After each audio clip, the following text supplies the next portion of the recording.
Con la venia de la excelentísima sala y del señor presidente, no estaría fácil abordar este informe. Lo voy a hacer en defensa de Oriol Junqueras y Raúl Romeva, estos compañeros de viaje inseparables en lo judicial ahora, desde hace un poco de tiempo en lo político y de toda una vida en lo ético y en lo moral. Lo voy a hacer en 10 capítulos, intentaré irlos diciendo para que nos vayamos situando. Y el primer capítulo va a hacer un análisis de la acusación y voy a hablar de causa general y de sesgo. Pero lo más importante, y lo que quiero resaltar desde el inicio, es que para hacer las cosas bien tenemos que ceñirnos a los hechos.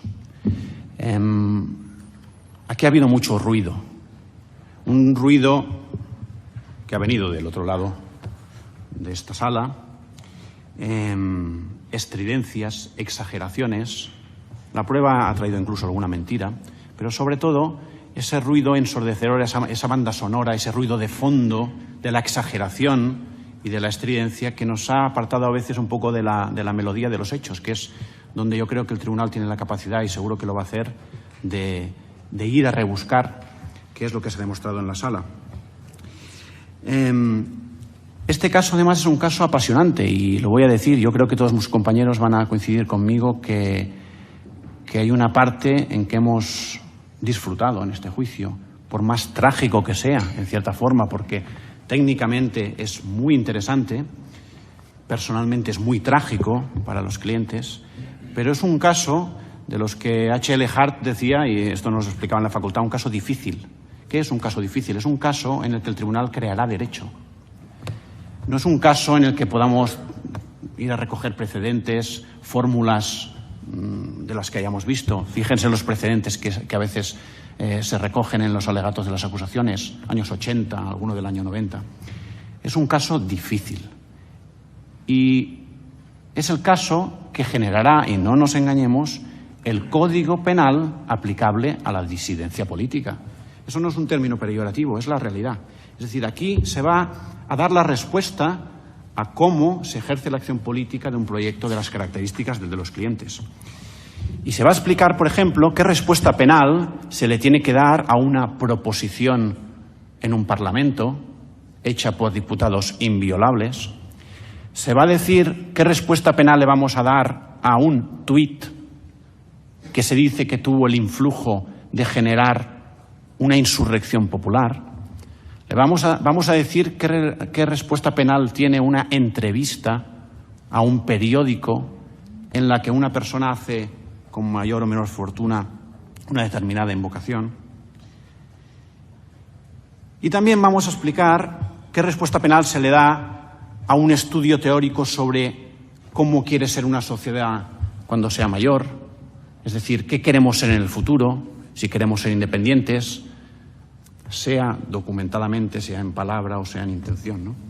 Pero bueno, es un caso también que ofrece a la sala un reto, es el reto de decir cuál es el alcance de los derechos fundamentales, esos derechos fundamentales que en los informes de acusación no se mencionaron, más allá de alguna cosa tangencial, porque desaparecieron de sus alegatos, y qué alcance tiene la respuesta penal. El tribunal tiene que resolver esa ecuación, porque en esa ecuación, bajo ese resultado, se somete todo el mundo, porque la jurisdicción del tribunal afecta a todos los ciudadanos. Bueno, vamos a analizar la acusación. No será tan clara la acusación o la tesis de acusación si es antitética entre la Fiscalía y la Abogacía del Estado en un tema esencial. Nos decía la Fiscalía que ni por asomo es sedición y la Abogacía del Estado nos decía ni que por asomo es rebelión.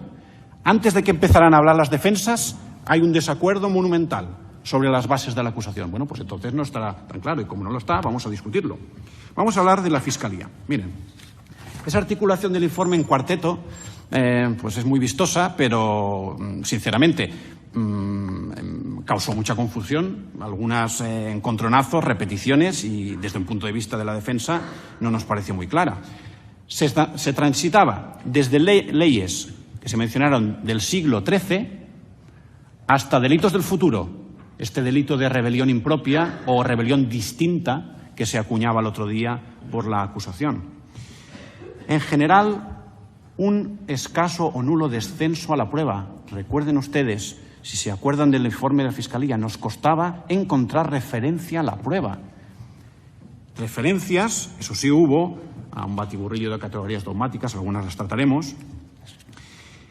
Pero, por ejemplo, se difuminan ya tesis esenciales que se han mantenido durante todo el juicio. Por ejemplo, el papel de los Mossos.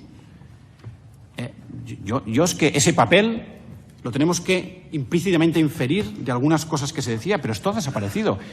Y aparte, el tratamiento final de los Mossos, en ese tratamiento esquizoide, en el que son la prueba de cargo principal, pero al mismo tiempo el motor de la rebelión. Y después dos grandes omisiones. Una omisión a derechos fundamentales y la omisión más flagrante a la última ratio, que la última ratio es lo más bonito del derecho penal. Es eso que cuando te viene el cliente y te dice, mire, es que tengo un problema muy grande, le dices, mire, su problema es muy importante para usted, pero no es muy importante para la sociedad y para el Estado, porque el derecho penal se ocupa del último resorte para la instauración de la civilización. La abogacía del Estado tiene un papel muy peligroso, porque, bueno, de entrada es muy honesto, y lo tenemos que reconocer, cuando es capaz de enfrentarse a la Fiscalía para defender su tesis, pero se mete en un berenjenal monumental, porque es el que defiende el Código Penal de la disidencia política, porque afronta directamente un problema que es el de la respuesta a la movilización y a la manifestación ciudadana. Es decir, la abogacía del Estado hace bandera en su actuación de la respuesta penal a la gente, y a eso se dedica. Y se decanta por la represión penal, y ese es el problema. Y finalmente, Vox, no mucho que decir, más allá de que con su intervención pues justifica este marco ultra, que digo yo, que parece situar a las otras acusaciones en una posición muy cómoda, pero que no influirá, entendemos, en el tribunal. Vamos a hablar de causa general también.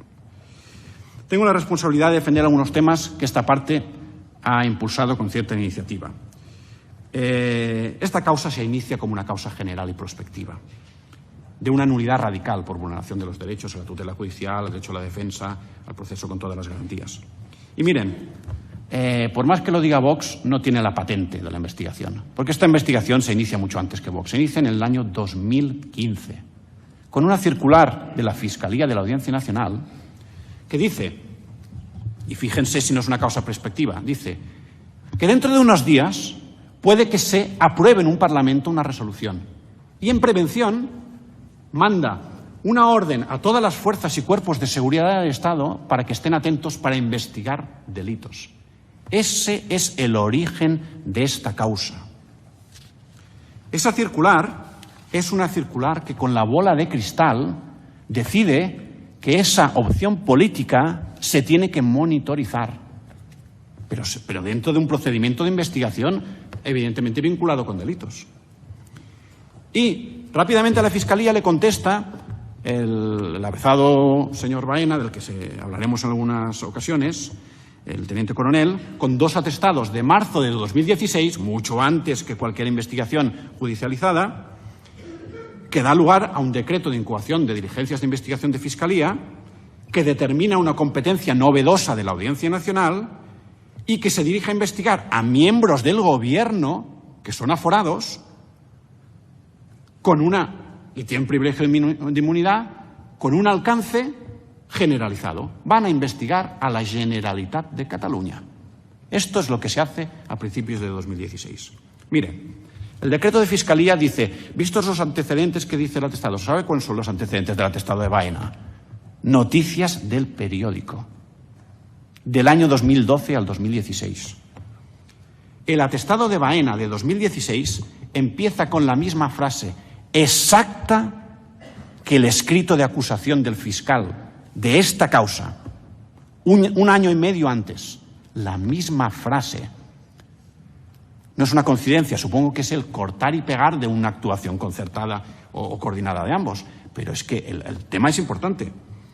Dicen las diligencias que van a investigar las estructuras de Estado. ¿Alguien ha visto desfilar aquí alguna prueba de las estructuras de Estado?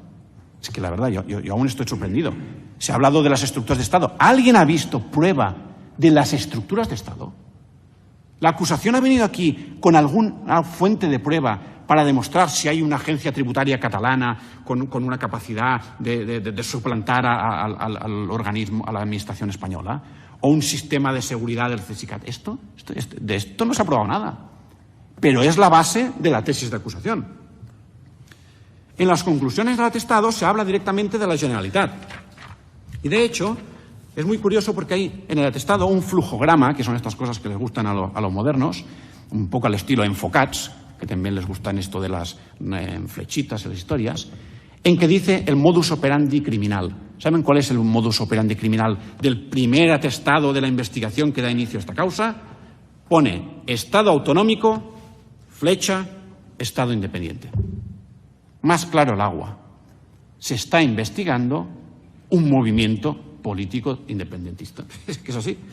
Esta causa prospectiva durará 1 año y medio en Fiscalía, solapándose con todas las investigaciones judiciales a las que la Fiscalía no le dice, pese a ser parte, que hay el proceso paralelo. Ya lo decía una sentencia de esta sala, de 11 de enero de 2017, ponente Marchena Gómez, criticaba precisamente el tema de la exhaustividad de la investigación preprocesal y hacía una radiografía del sistema español un poco crítica, porque decía, ¿no?, la doble autoridad investigadora, judicial y fiscal, sujeta a los principios constitucionales propios y diferenciados, no es fácilmente homologable a la luz de los modelos comparados. Y hacía una crítica velada al sistema por el que, a día de hoy, la Fiscalía investiga fuera de cualquier sistema de garantías. Y además con cita de una directiva europea, decía la sentencia. Bueno, en este juicio se ha ocultado esta investigación. Nadie ha hablado de ella. 1 año y medio no existen de investigaciones exhaustivas y esta parte ha pedido la prueba, más allá de que se haya denegado. Fíjense que el Guardia Civil R77175H, hombre de confianza de Baena, vino aquí y por más que les tiraba y que les tiraba, no quería decir que había investigado 1 año y medio. Hasta que al final le salió y dijo, miren, no sé cuánto tiempo investigamos porque el tiempo es relativo. El Guardia Civil y sus teorías de la relatividad son muy interesantes, pero es que esto es un juicio muy importante, como para ocultar todo lo que ha sucedido. Esa causa es la que se traslada al juzgado de instrucción número 13. Y en el juzgado 13, en el que se inicia una causa contra 3 personas, que ninguna de las 3 ha sido procesada en el 13, ¿vale? Entonces sí que recibe la ayuda de Vox, porque le llega una querella que, sin mencionar ningún hecho nuevo, amplía lo que era una causa contra 3 personas no procesadas por unos delitos de revelación de secretos a la rebelión, de golpe, sin ningún indicio. Y de golpe tenemos un marco nuevo en el 13 en el que se investiga todo. Rebelión, sedición, todos los delitos del Código Penal. Muy bien.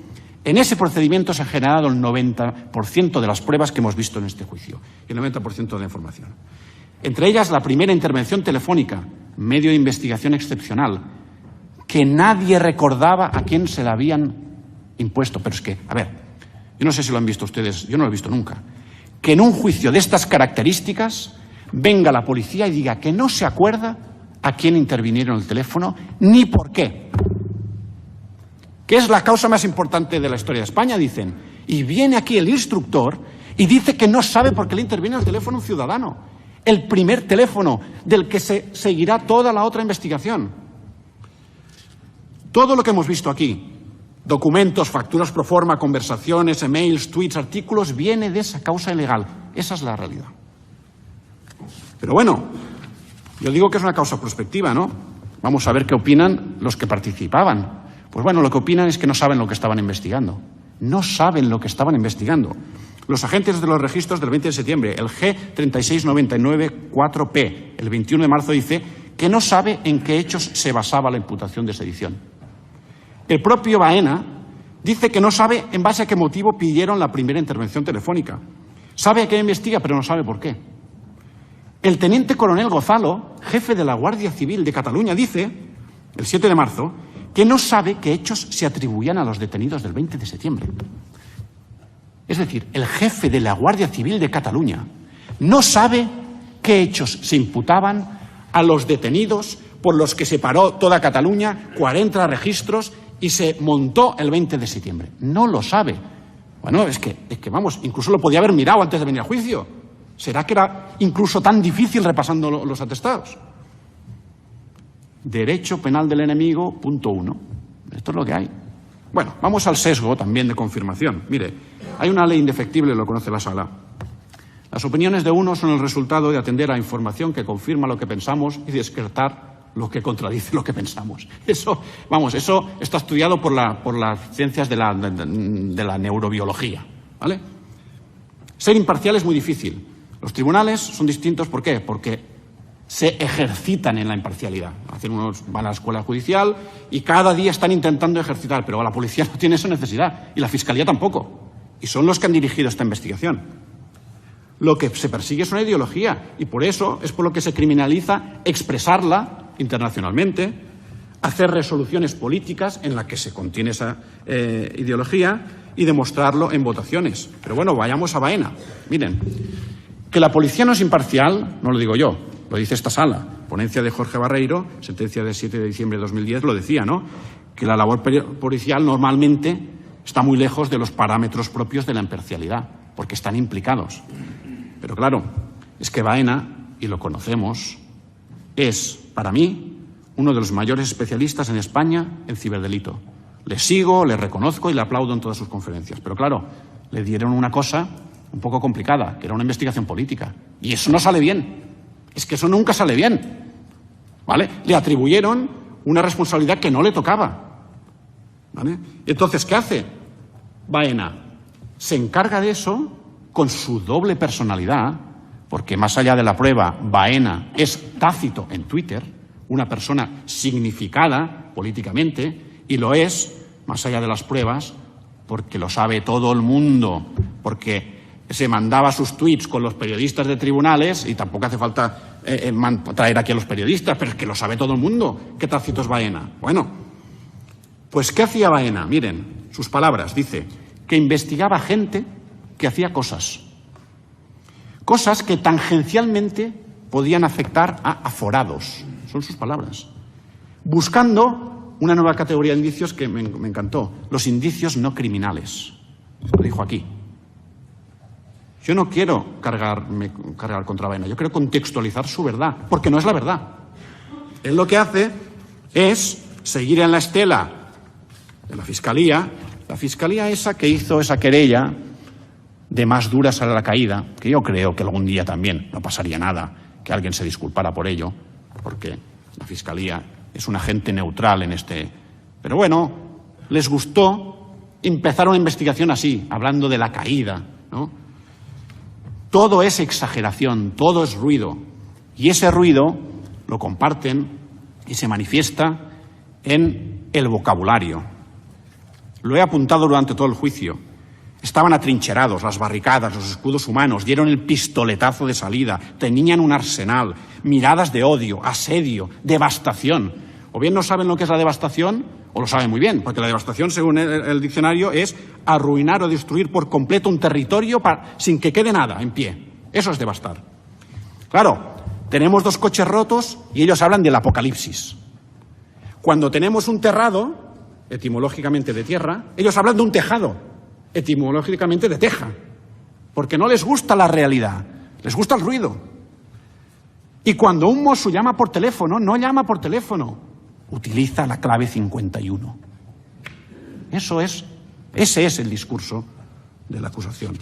Sesgo y exageración, y eso les quita credibilidad. Vamos a ir por el capítulo 2, cuestiones de prueba. Trataré algunos temas clave de la prueba importada, injerencias, fiabilidad y ausencia. Había una cuestión prejudicial planteada por esta parte, yo creo interesante. Pero bueno, en general la prueba del procedimiento es una prueba que se ha obtenido mediante procesos de adquisición desconocidos, no contradicha durante la instrucción, no ha sido discutida y se incorpora de forma selectiva.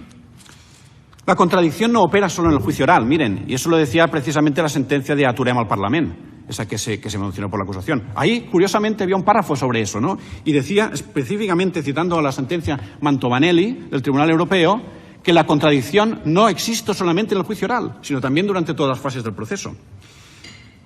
Y los documentos y las fuentes de prueba que se han traído al juicio han sido obtenidos en un procedimiento materialmente secreto para las defensas. Esta es la realidad. Medios de prueba que han sido impugnados tempestivamente por las defensas. Esa también es la verdad, sin generar ningún tipo de reacción del adversario, en este caso, de validación. Claro que cualquier prueba se presume lícita, pero se presume lícita salvo que sea impugnada de forma tempestiva, según los criterios, por ejemplo, que establece la sentencia de este tribunal de 10 de julio de 2013. Pero hay otro problema con la prueba de los otros procedimientos. ¿Quién ha seleccionado esa prueba? Es que se hace lo que los ingleses dicen el cherry picking, ¿no? Coger ¿cómo les digo? Las hileras, las cerezas.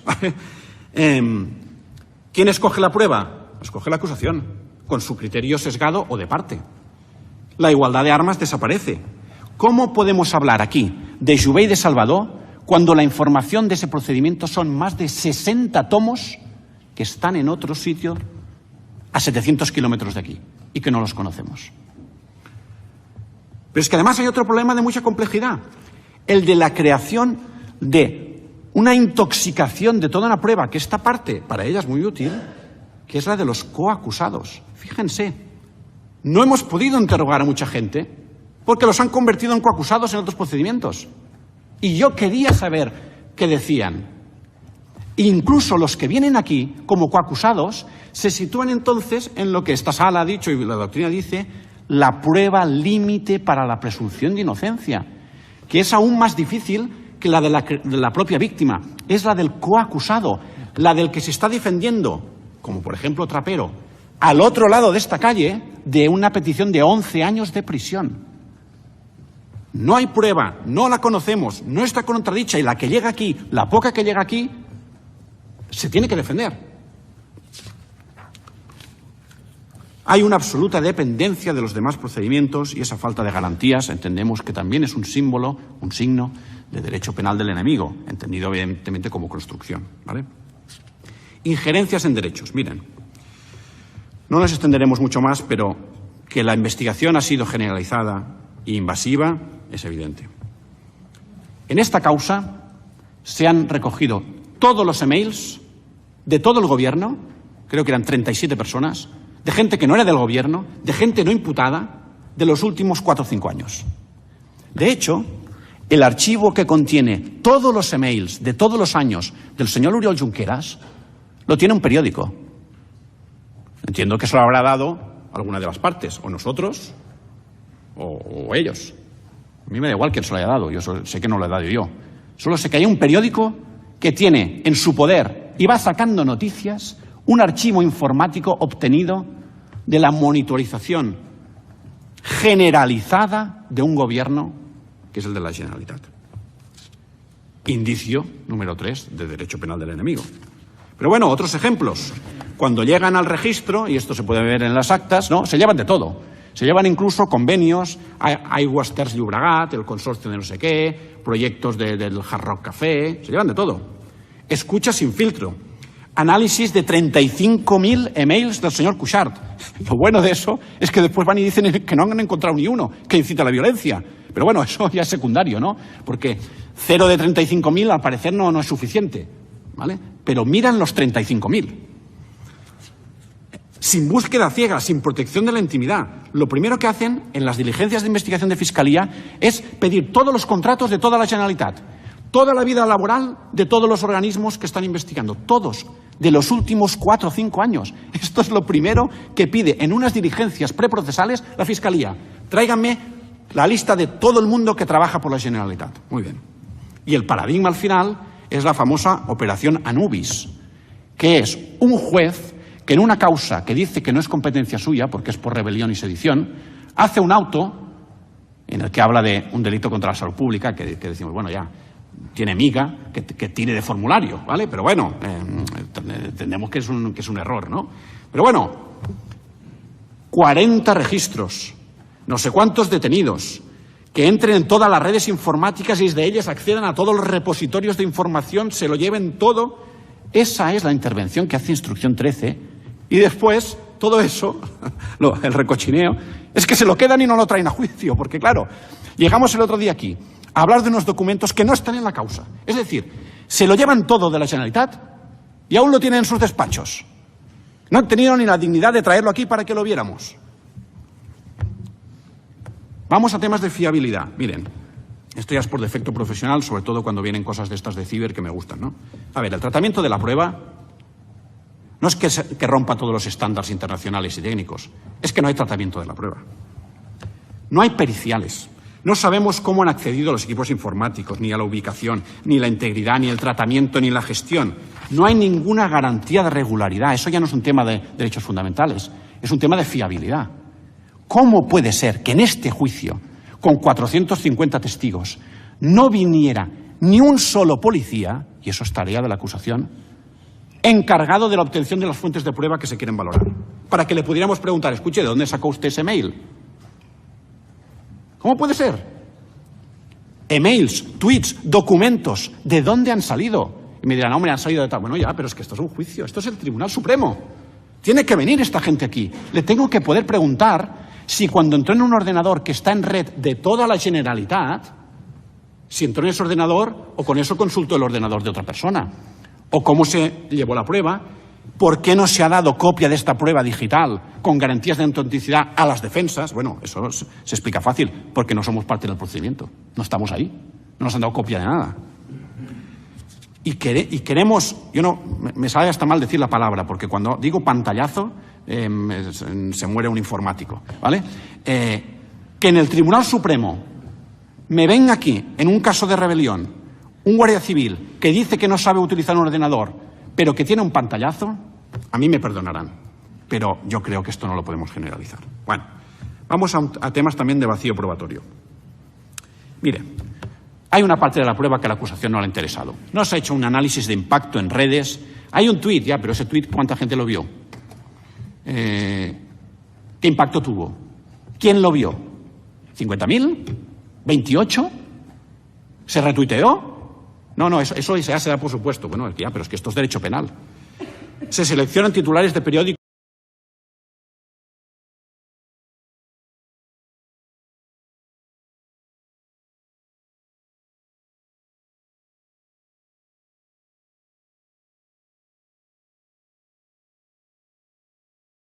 y es que miren, pasan dos cosas. O bien los agentes venían aquí y decían que no fueron al médico, bueno, pues entonces la sala, pues vale, pues vamos a valorar su explicación. Pero es que decían que sí que habían ido al médico. Entonces, ¿por qué no está parte? Yo no me puedo creer que la acusación no haya pedido los partes médicos por error. No me lo puedo creer. ¿Será que los partes médicos tampoco beneficiaban tanto a la tesis de la acusación? La acusación quiere imponer un nuevo estándar de prueba en que solo le interesa la prueba de cargo, presentada fuera de cualquier estándar o protocolo de obtención, adquirida, analizada y debatida sin intervención de la defensa.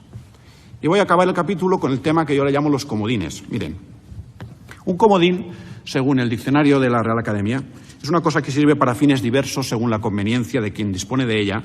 El pretexto habitual es un pretexto habitual y poco justificado. Bueno, pues desde hace años las acusaciones y la policía usan una serie de comodines. Miren, ya saben cuáles son. La hoja de ruta, el libro blanco, ahora el Enfocats, programas políticos de partidos, que les sirve para un 9N como para el de ahora y para el futuro, para el TSJ y para la Instrucción 13. Les sirve para todo. ¿Vale? Después da igual si exactamente no es lo que pasó o tal, no, pero ya los tenemos ahí. Siempre vamos a petar al libro blanco, ¿vale? El libro de guerrilla, ¿vale? Ese libro que se publicó, hecho por unos académicos que decían cómo querían que fuera el futuro de Cataluña, ¿vale? Pero bueno, algo voy a decir de Enfocats. Miren, eso es un panfleto que me pondría a reír si no fuera porque el tema es tan grave. Miren, es un compendio de lugares comunes, de fantasías, de marketing.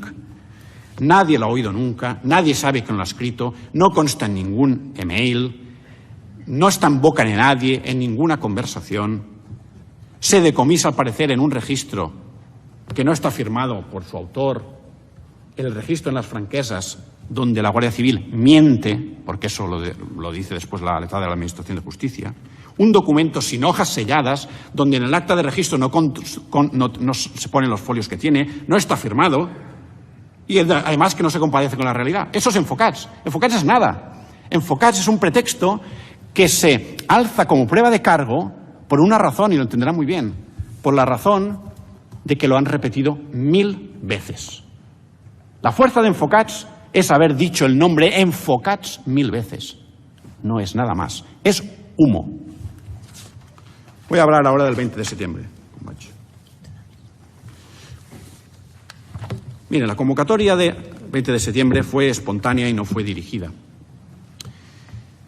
Funciona como funcionan los eventos virales, ¿no? Y eso está estudiadísimo, como el 15M. ¿Qué pasa? Hay una primera noticia que no la dan los convocantes, la da la prensa, y esa noticia genera una masa crítica en redes, porque precisamente la publican en redes, y se expande por la misma prensa que para generar sus famosos clics, que son los que les dan dinero, ¿no? Pues la viralizan. Por eso se reunieron 40.000 personas en el 20 de septiembre. Otra cosa es que unas organizaciones quisieran pues, ayudar y se hicieran cargo de esa situación, pero esa situación es una situación de convocatoria viral, como pasa tantas veces. De hecho, los tuits de Òmnium, si se miran, son tuits de llamada a la calma, no son especialmente de una convocatoria. La convocatoria se produce por un fenómeno viral. Ese día hubo muchas protestas. Hubo protestas en Madrid, hubo un registro en Lleida que duró 11 horas y no pasó nada, hubo 39 registros más. Eso es el contexto, eso no es un contexto muy complejo. El día anterior en Unipost, fíjense una cosa, cuando se habló de miradas de odio, de la ratonera, de lo nunca visto, en Unipost hay 0 heridos y 0 daños. Quitemos el ruido y vayamos a los hechos. ¿Qué es el 20 de septiembre? Es una protesta, una manifestación ciudadana con mucha afluencia, evidentemente. La gente expresaba indignación, supongo, porque no sabían por qué se estaba deteniendo a cargos de la Generalitat. Pero bueno, tampoco es tan extraño. El jefe de la Guardia Civil de Cataluña, el señor Gonzalo, tampoco lo sabía. Pues bueno, pues esto es lo que pasaba. El delegado del Gobierno, el señor Millo, el día 21, salió en televisión y utilizó la expresión olé para reconocer la defensa de la libertad de expresión que había hecho la gente el 20 de septiembre, diciendo que los actos esporádicos de alboroto pues serían responsabilidad de quienes fueran. ¿Cuál era el ambiente? Y esta es la realidad y lo vemos en los vídeos. Ahí se estaba tocando música, tocaban música ska, que es una música festiva por naturaleza, es un acorde así sincopado de guitarra que se hace normalmente para arriba. Había castells, ¿vale? Como el 8 de noviembre que había batucadas. Los de la CUP se pusieron a bailar delante de su sede. Eso es lo que hemos visto en los vídeos. Hay un cordón de voluntarios. ¿Y hubo gritos e insultos? Pues bueno, pues supongo que hubo gritos e insultos. Es que la gente grita y la gente insulta. Y casi que es un deporte nacional. ¿Pero qué hizo la Guardia Civil? Pues si se fijan en las imágenes, hizo como los beefeaters ingleses. Se quedó impertérrita. Les dijeron de todo, al parecer. Pero se quedaron ahí tranquilamente en la puerta todo el día. Lo que hubo, evidentemente, fue 2 coches dañados, de los que nadie habló en redes, como nadie habló de violencia los días subsiguientes. Coches que seguramente no se veían. Si alguien ha ido a una manifestación ya sabrá lo que pasa ahí, que no ves lo que pasa a 3 personas de al lado. Bueno, de hecho la policía no vio ni los castells, que miden no sé cuántos metros. Pues bueno, pues la gente no vio los coches, ¿vale? ¿Pero qué pasa con los coches? Bueno, los principales sospechosos ya lo saben, son los periodistas y la gente que se puso encima, pero nadie sabe ni cómo se vandalizaron, ni por qué motivo, ni quién lo hizo. Eso es lo único que hay el 20 de septiembre. El problema es el simbolismo de los coches. Pero el simbolismo es simbolismo, no son hechos. 40.000 manifestantes, 0 heridos, 0 intentos de asalto, 0 armas sustraídas de los coches. ¿Y qué hicieron los clientes? Miren, Romeva no estaba, que ya me hubiera gustado alguna mención de las acusaciones a cómo se puede mantener una imputación con alguien que no está en el sitio, porque estaba en Madrid. Junqueras, al parecer, hizo 2 cosas ese día.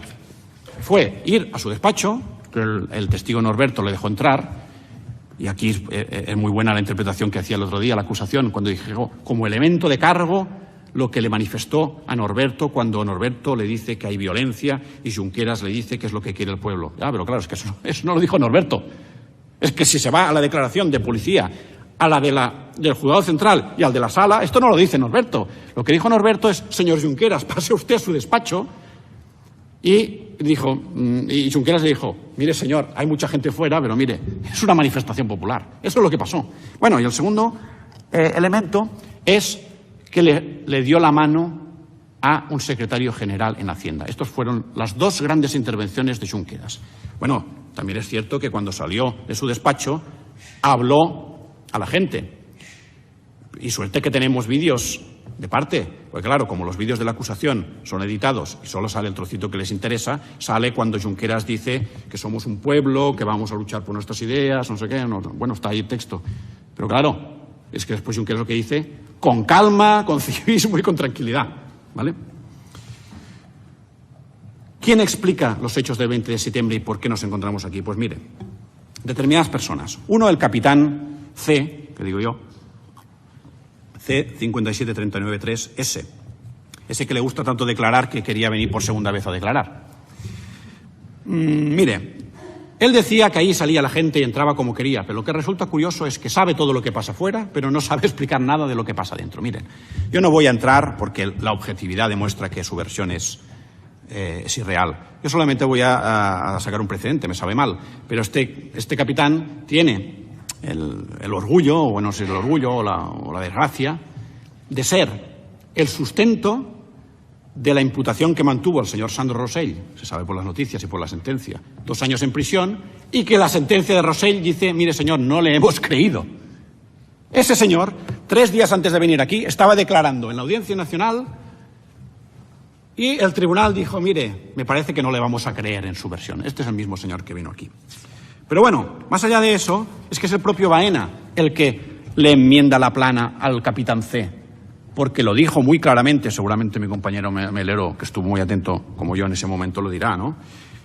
Baena valoró que ahí no se tenía que intervenir, es que lo dijo él mismo. No había ningún indicio porque se tenía que hacer una intervención en ese lugar. Y después tenemos la letrada de la Administración de Justicia y sus exageraciones.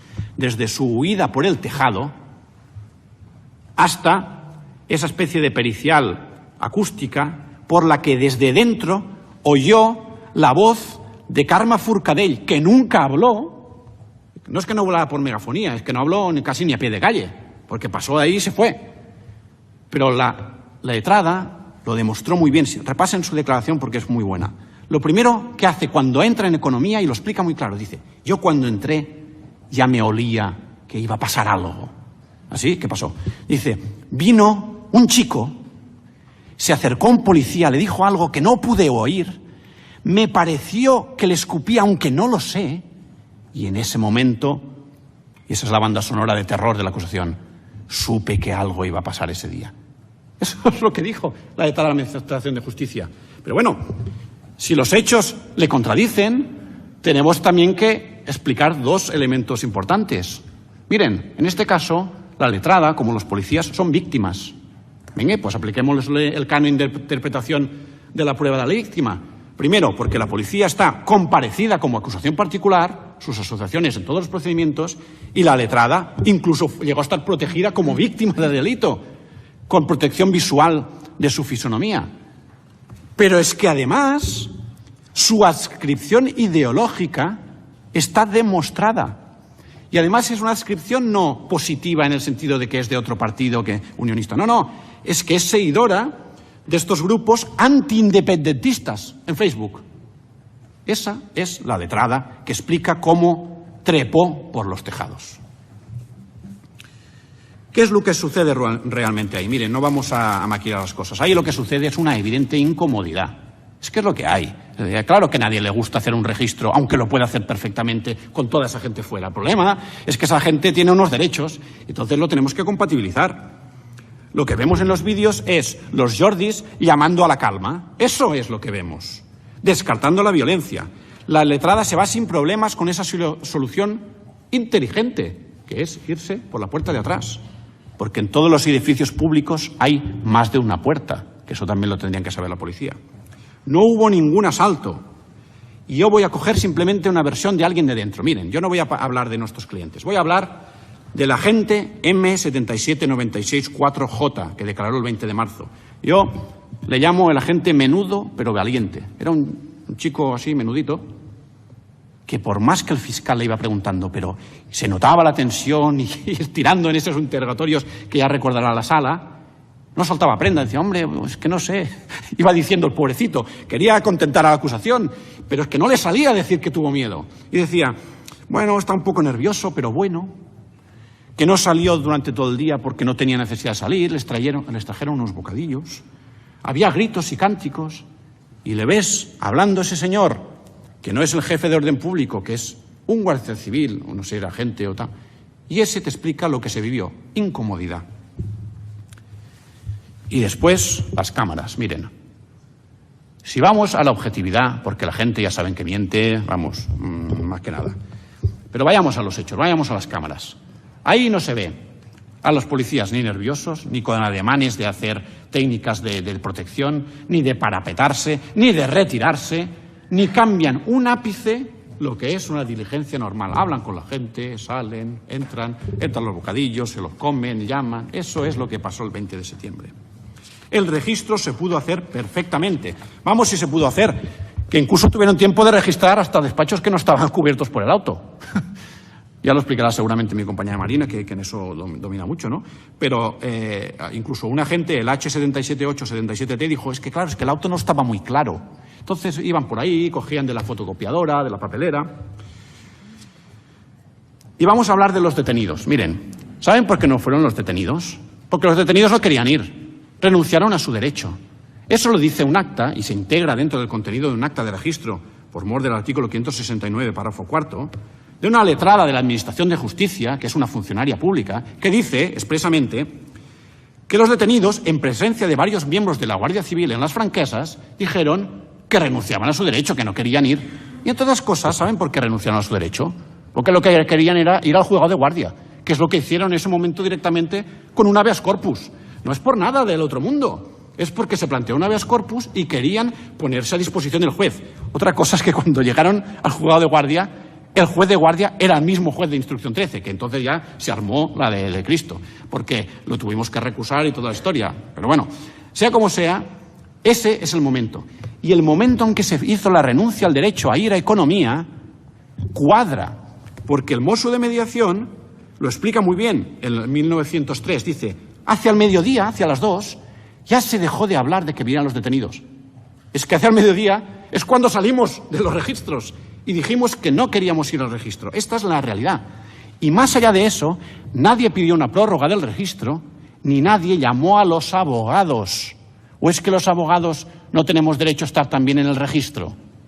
Porque esto ya es una concepción muy atávica de derecho de defensa, el formalismo de que tenemos que... No. Si no podían ir los detenidos, como dicen, ¿por qué no nos llamaban a nosotros? Que hubiéramos ido.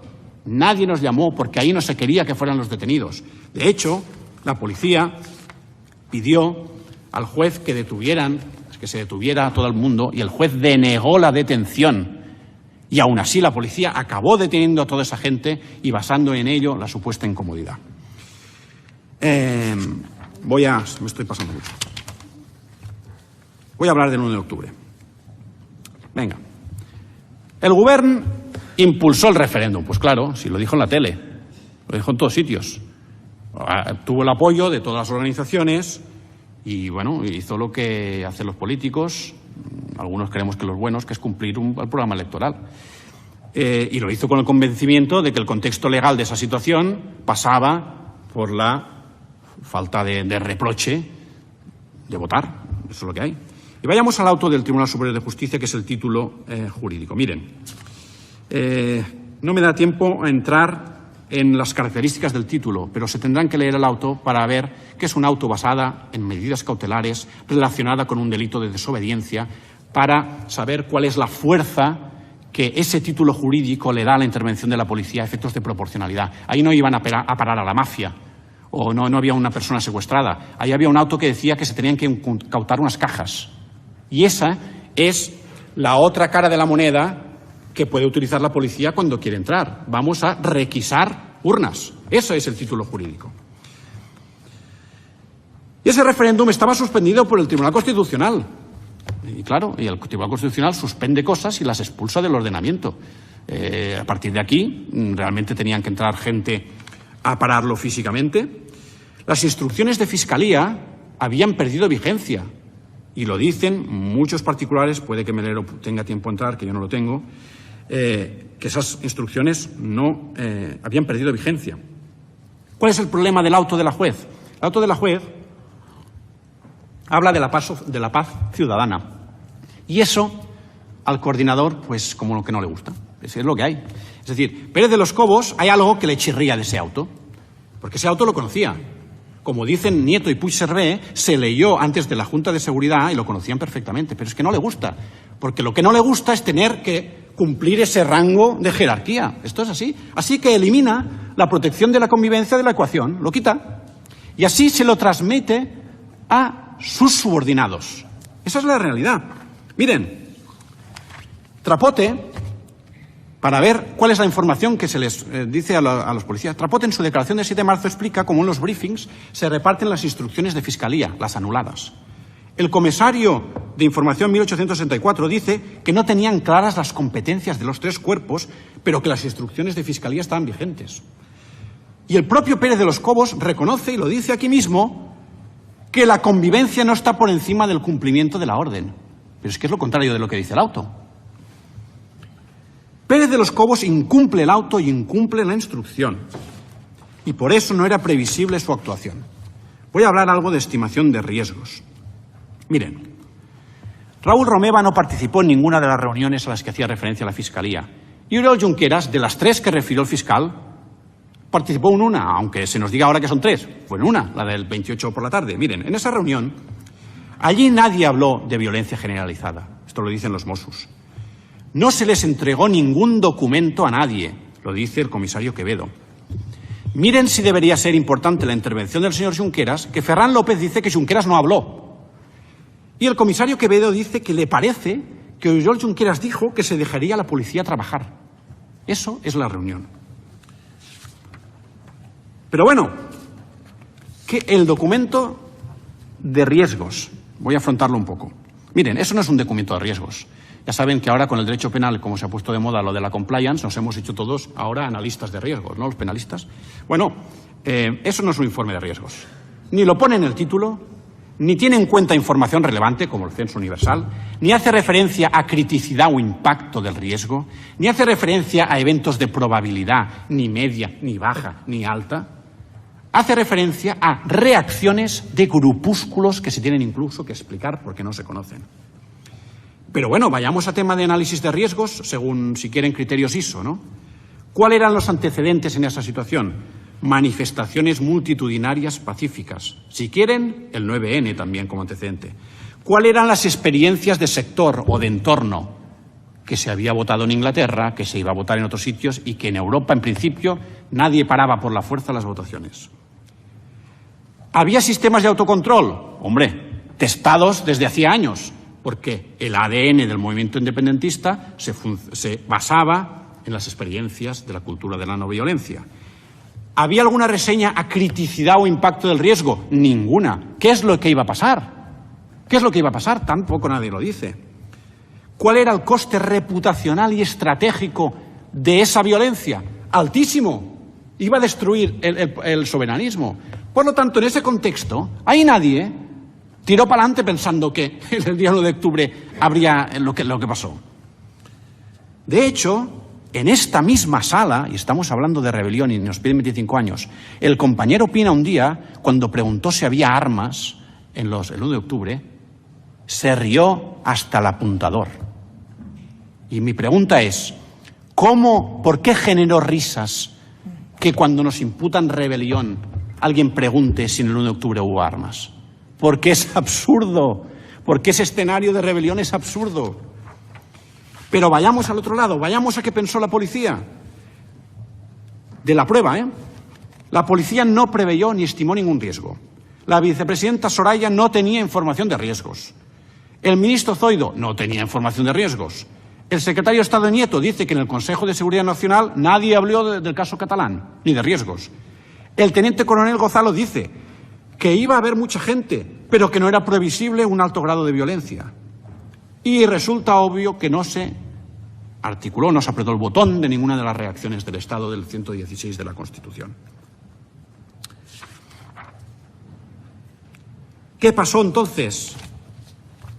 que es que si queremos hablar de algo nos tenemos que enganchar a los grupúsculos. Es la teoría de los grupúsculos. Aquí la única violencia de la que se habla es la que se cuenta con los dedos de la mano. Podemos hacer 5, podemos hacer 3, los que salen en los vídeos, la patada en la cabeza, la silla esa que se tira. 3 casos que son de actuaciones reactivas a una situación tensional concreta de un colegio determinado, efectuada por una persona aislada, que no podemos ni encontrar al grupúsculo. En resumen, nadie habló de violencia generalizada y lo único previsto era mantenimiento de gente en el lugar de forma no violenta. En ese contexto se produce el operativo de Mossos. Y voy a tener que aligerar en este capítulo porque sé que, evidentemente, Melero lo cubrirá incluso 1000 veces mejor que yo.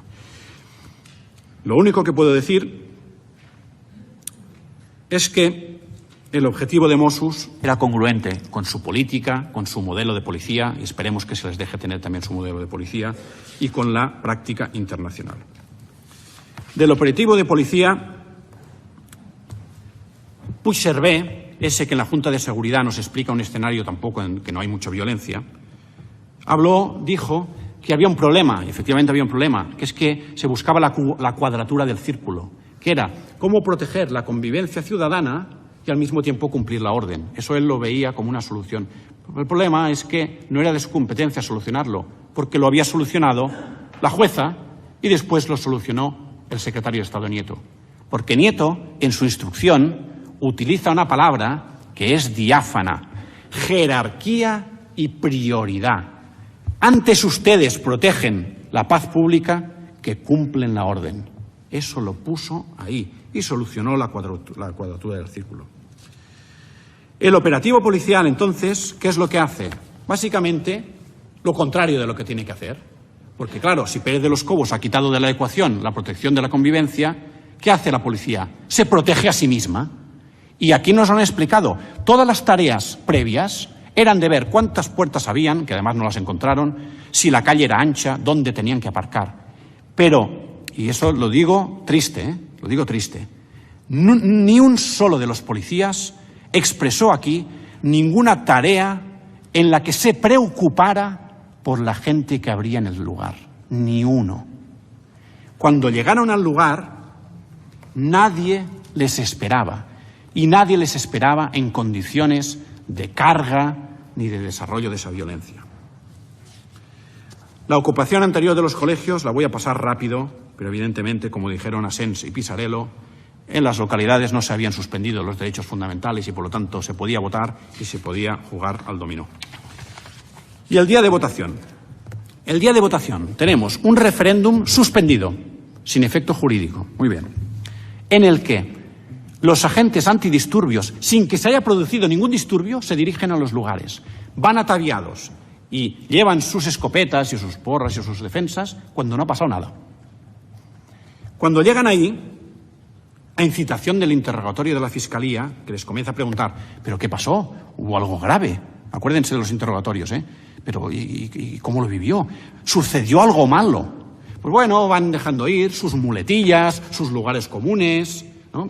sus reducciones al término medio. Las preguntas irán del estilo: ¿qué hizo Mossos? Estuvo pasivo. ¿Qué hizo la gente? Estuvo activa. Pero bueno, claro, al final ya, que era muy fácil, ¿no? Ese interrogatorio, eso no era un interrogatorio, eso era un juego. Pero claro, es que tenemos los vídeos y suerte que los tenemos. Los guardias civiles, muchos, exageran y muchos mienten. El cuartel de Valls, miren la declaración y miren el vídeo. El cuartel de Manresa.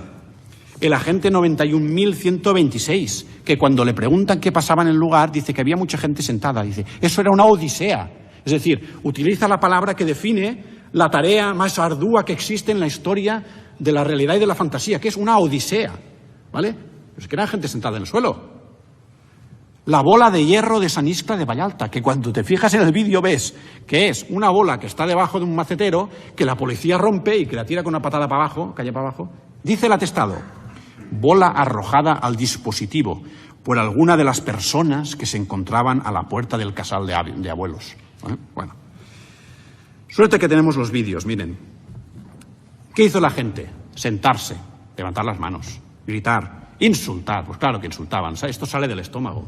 Ya lo dice la sentencia Saba Terientev del Tribunal Europeo de Derechos Humanos. Miren, los insultos van con el cargo de la policía, a veces es lo que hay. Incluso van con los de los abogados, diría yo, y de los fiscales. Y ya lo vemos, ¿no? Esa violencia, esa supuesta violencia, esos actos que contamos con los dedos de la mano, están desconectados de la dinámica, están desconectados desde cualquier título de imputación que no sea la conditio sine qua non más burda de la actuación de mis clientes.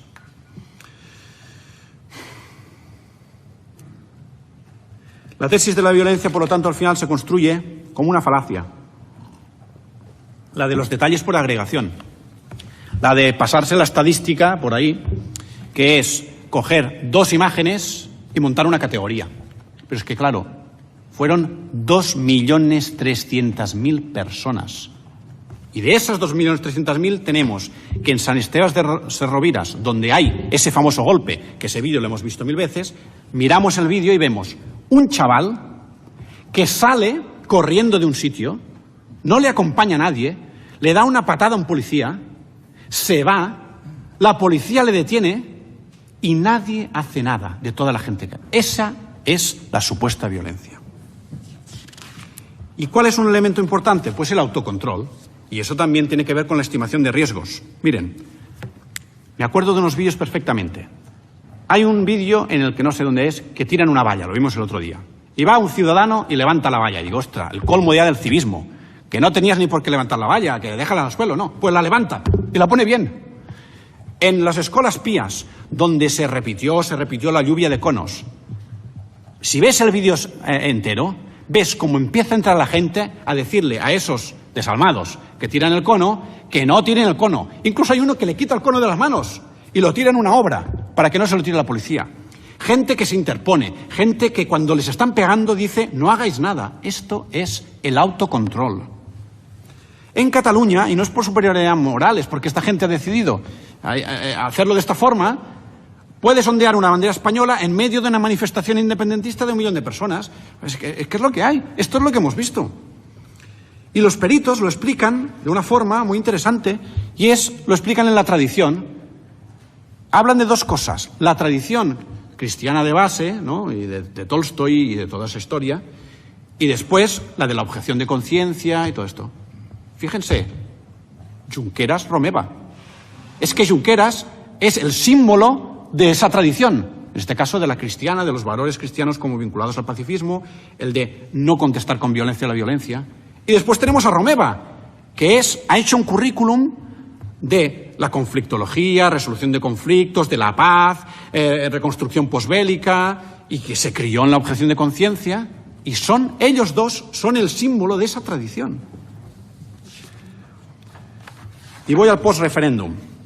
Miren, una de las cosas primeras que pasó en España, después del 1 de octubre, fue la dura reprobación del PSOE a la intervención policial, que además se ponía del lado de las víctimas, decía que se recuperen pronto de los ciudadanos.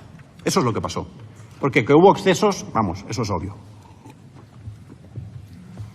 Aquí no se juzgan esos excesos, pero lo que es verdad es que la sentencia de alguna forma tiene que entender que esos hechos marcaron 3 generaciones de catalanes, eso es verdad. ¿Pero qué pasó en octubre?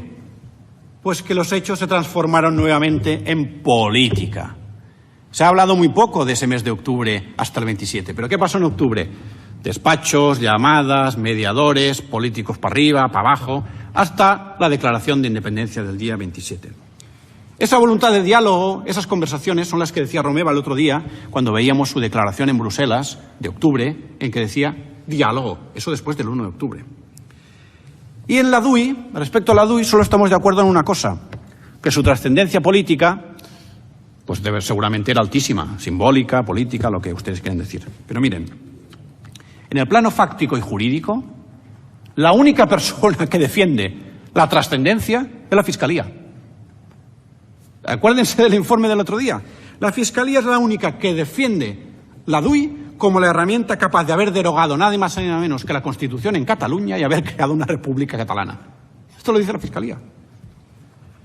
La aproximación que hizo el expresidente Rajoy aquí fue más sincera, yo creo. Dijo, la DUI era confusa. Eso es lo que dijo Rajoy. ¿vale?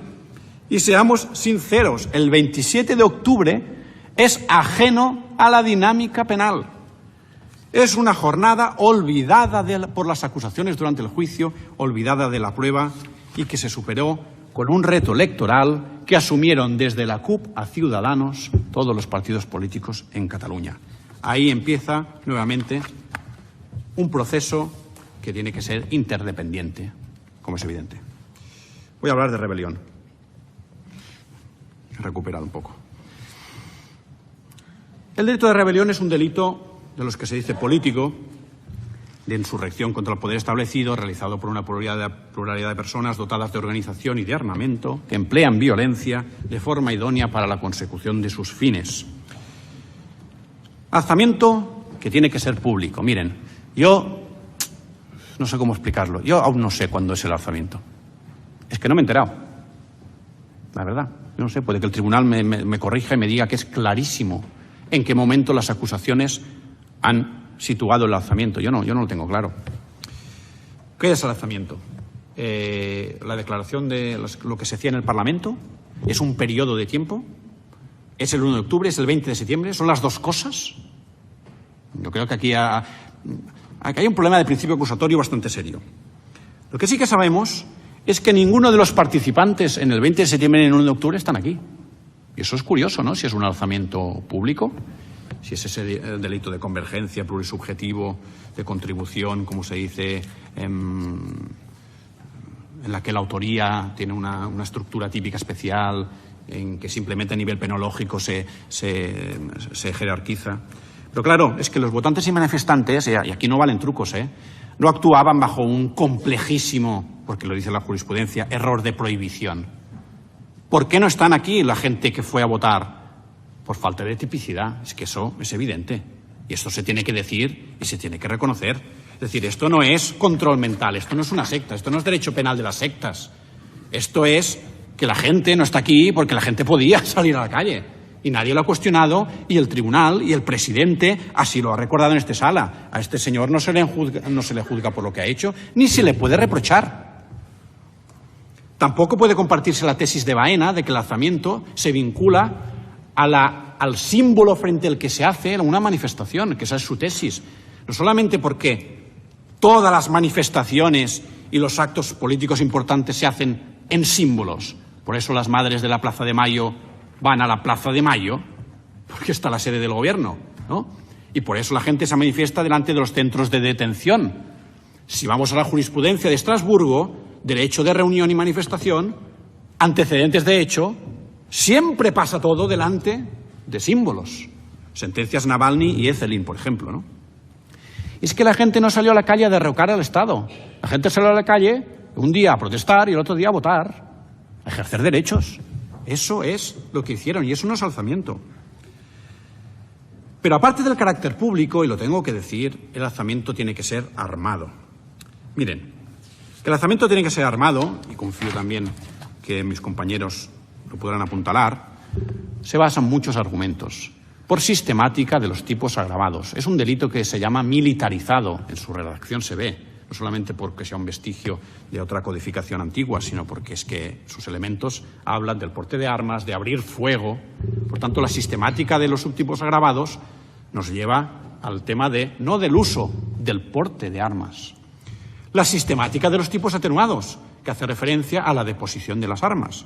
Y después la correlación, por el argumento evidentemente sistemático y teleológico que tiene la rebelión con su reacción, que es la reacción propia de un Estado que se siente en crisis y que como criterio, ya saben que la monografía en este caso de Sandoval es la más autorizada, con múltiple cita de doctrina, ese criterio para valorar la antijuridicidad se hace a través de una prueba que es la prueba del estado de sitio. Y ustedes me dirán, bueno, es que eso formalmente no es un requisito. Bueno, yo no digo que sea un requisito formalista, yo digo que es un requisito jurídico penal y, por lo tanto, integrante de la antijuridicidad como pauta de construcción del tipo y de análisis del reproche. Es decir, esa violencia, y ahora nos vamos al otro elemento importante, que tiene que ser idónea, tiene que ser apta para hacer claudicar al Estado, este en el nivel teórico ex ante, esa violencia tiene que someter al Estado a una crisis que el propio Estado ha regulado a través de la reacción del estado de sitio. O de otra fórmula, pero que es la cristalización también de la última ratio. Ese es el alzamiento de la rebelión. En el Código Penal, en la discusión en el 95, por ejemplo, Moedano, del PSOE, el defensor del proyecto, decía: declarar la independencia no es delito, alzarse en armas, sí. Eso es lo que decía el legislador. Y eso es así porque tenemos que cerrar la puerta a un posible uso autoritario de la rebelión, que eso es lo que está detrás de ahí. Es la pregunta clave de este juicio. Si esto es el máximo de reproche de un sistema penal, o si la subsidiariedad, la fragmentariedad, la última ratio intervienen aquí, en este caso, como una avalancha para buscar una alternativa que sea acorde con los principios del sistema, ¿no? Tiene que ser idónea, que tenga la aptitud y idoneidad para generar en el Estado una crisis. Tiene que ser apta. Y partiendo del análisis de los hechos que hemos dicho, ni hay violencia, ni está conectada con el actuar o la intención de los acusados, ni es idónea, ni vinculada con la consecución de los fines típicos. Y ahora algo hemos de hablar del clima insurreccional, porque claro, lo que hace la Fiscalía es engancharse a la sentencia «aturem al Parlament», pero se engancha en el nombre, se engancha en la idea, pero esa idea, como todos los argumentos por analogía que son intrínsecamente falaces, en este caso lo es más, porque los argumentos a contrario superan los asímile a 200.000 veces. Claro, en «aturem al Parlament» tenemos una gente concreta que un día concreto va hacia unas personas concretas que son autoridades y hace unos actos concretos. Pero aquí estamos juzgando un clima, una atmósfera de una sociedad. Así es como se plantea. No la podemos vincular a estos actos que los peritos decían de indisciplina aislado. No. Es que para la rebelión tiene que decir que el propósito unitario, los medios exteriorizados en el lanzamiento, son estos colectivos de utilización de una fuerza que va a hacer claudicar al Estado. Nos están diciendo que la sociedad, que los 2 millones de personas, eran los que generaban ese clima. Y fíjense, porque me fijé yo muy bien, cuando vinieron aquí unos guardias civiles de Lleida, que explicaban cómo paseando se cruzaron con unos Mossos, y un Mosso dijo algo. Entonces él tuvo la necesidad de tirar para atrás, ¿no? Y decirle: ¿qué me has dicho? Entonces se ve que tuvieron una discusión porque no sé si le había dicho algo que no estaba fuera de lugar. Y la Fiscalía, ¿qué les preguntó? ¿Qué hacían los viandantes? A mí me pareció una pregunta muy dura. Ahí nadie había hablado de viandantes ni de nada. Pero quería saber qué hacía la gente del pueblo cuando veía esa discusión. Una discusión que no acabó en nada, ¿vale? ¿Qué hacía la gente? ¿Qué decía? Y los guardias civiles dijeron muy claramente una cosa horrible, que es que aplaudían. Supongo que querían decir que aplaudían con doble intención. Eso es la prueba que nos presenta la acusación del clima. Desafección e indignación no son violencia. Indignación, la que quieran. Violencia, cero. Pero bueno, el tipo ya saben que es un tipo incongruente. Es incongruente porque la parte objetiva y la subjetiva no concuerdan. Como en los actos de imperfecta ejecución hay un exceso subjetivo sobre la parte objetiva del tipo. En este caso es un tipo de resultado cortado, que es en que se anticipa la consumación, dicen que es de mera actividad, que si es de peligro abstracto, bueno, sea como sea, hay un exceso subjetivo. Ese exceso subjetivo es la finalidad última, tiene que existir y la tenemos que demostrar.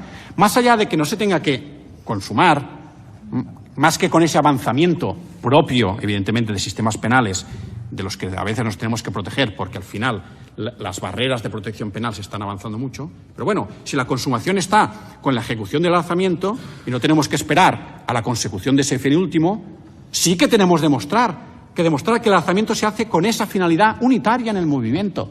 Y eso tampoco existe.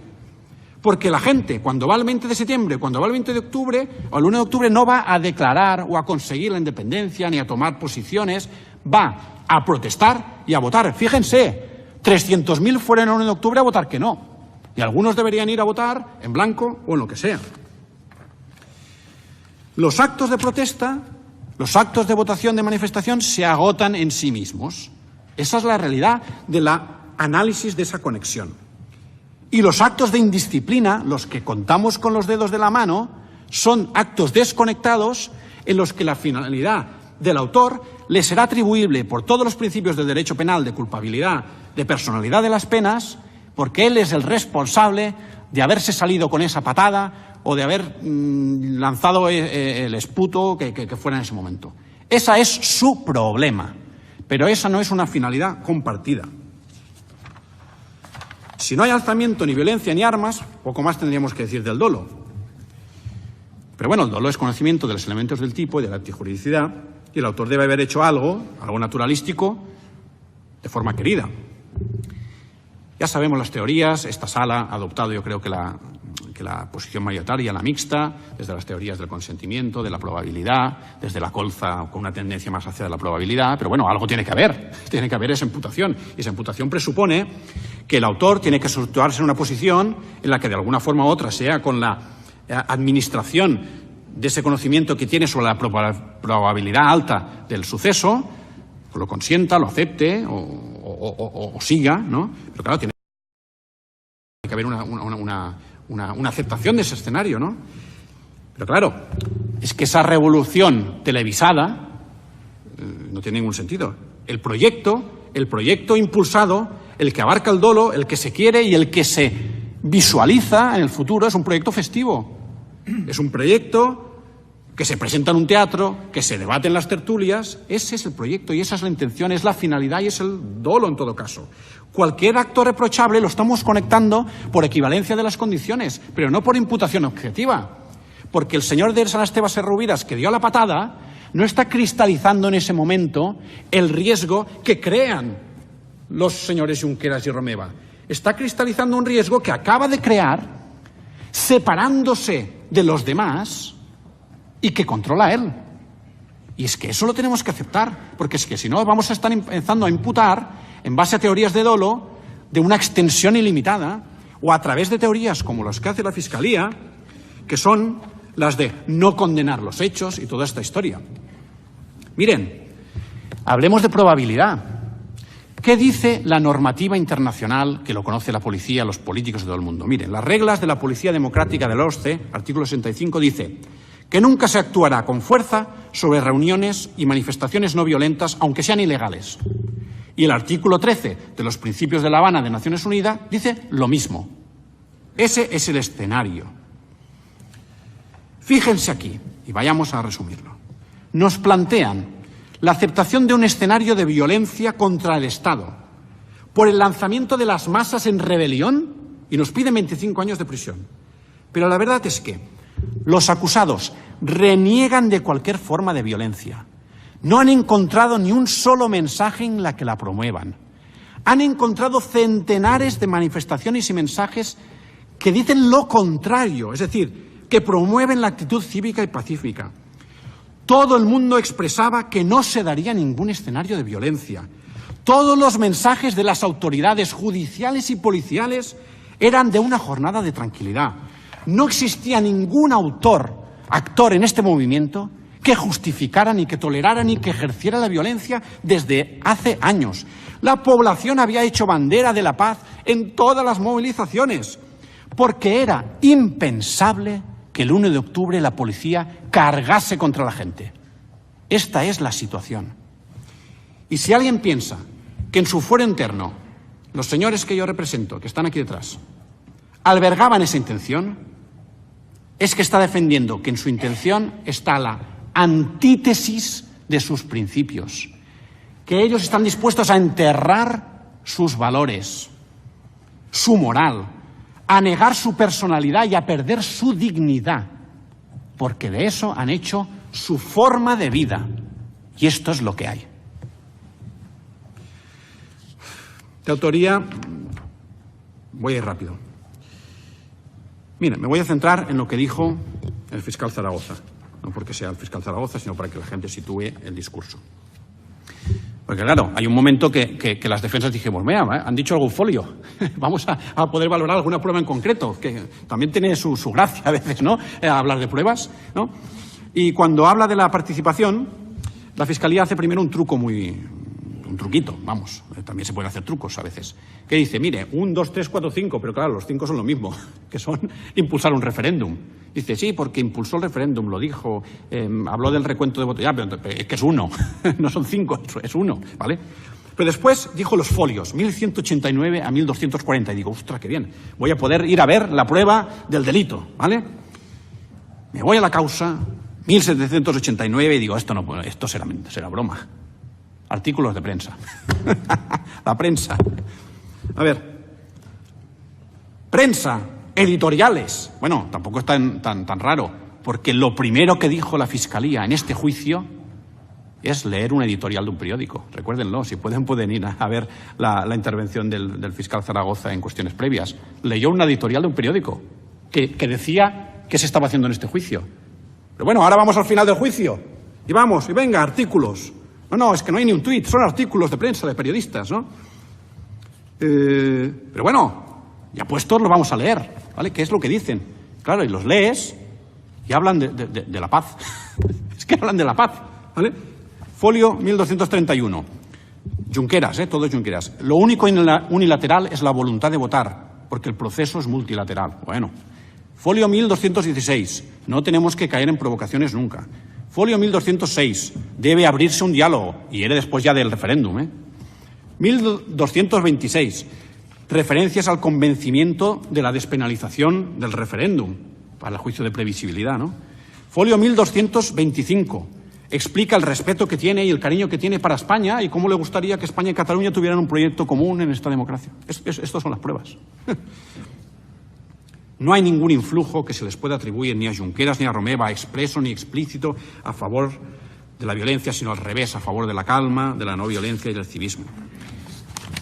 Para acabar con el capítulo 5, algo de la última ratio, porque es muy importante. Bueno, es un término muy etéreo, pero es que es un principio fundamental. Miren, de hecho lo podría decir y les ahorraría todo el speech, pero déjenme que diga 4 o 5 cosas.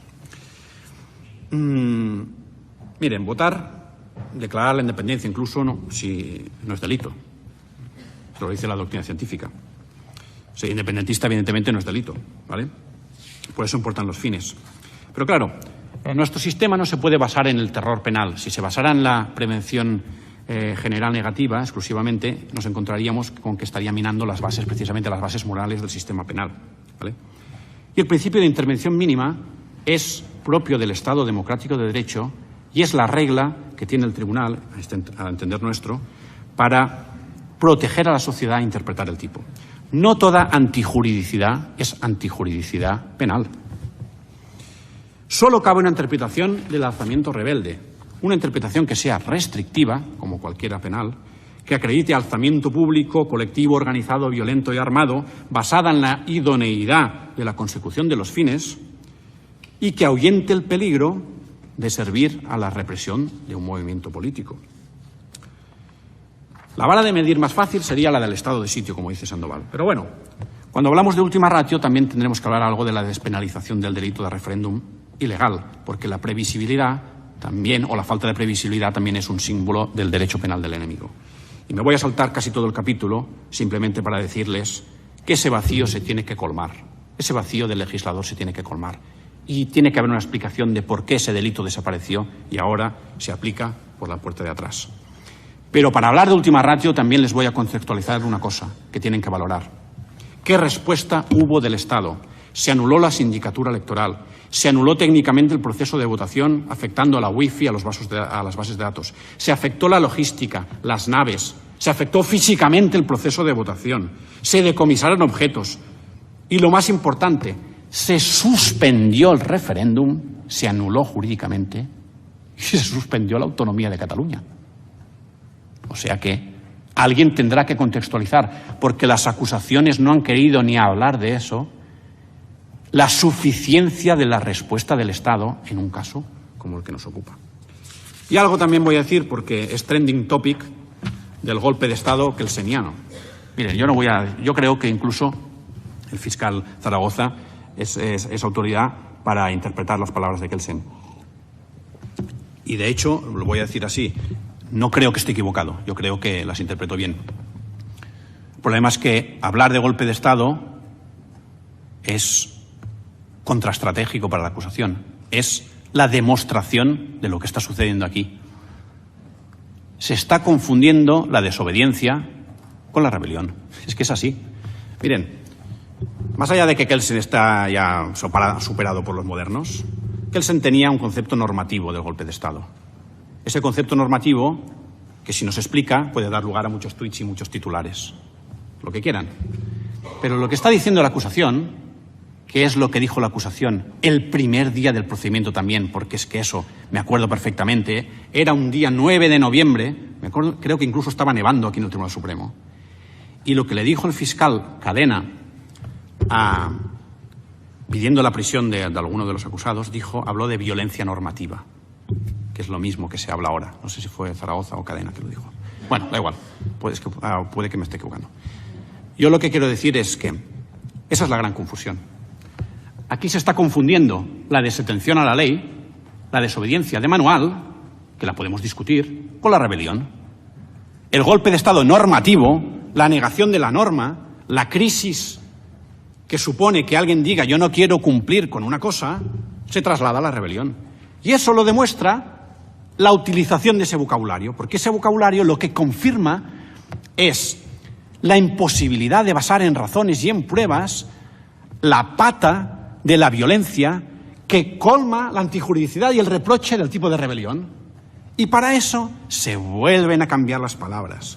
La violencia normativa, la derogación de la Constitución, el desafío jurídico. Y es eso es lo que dice la Fiscalía.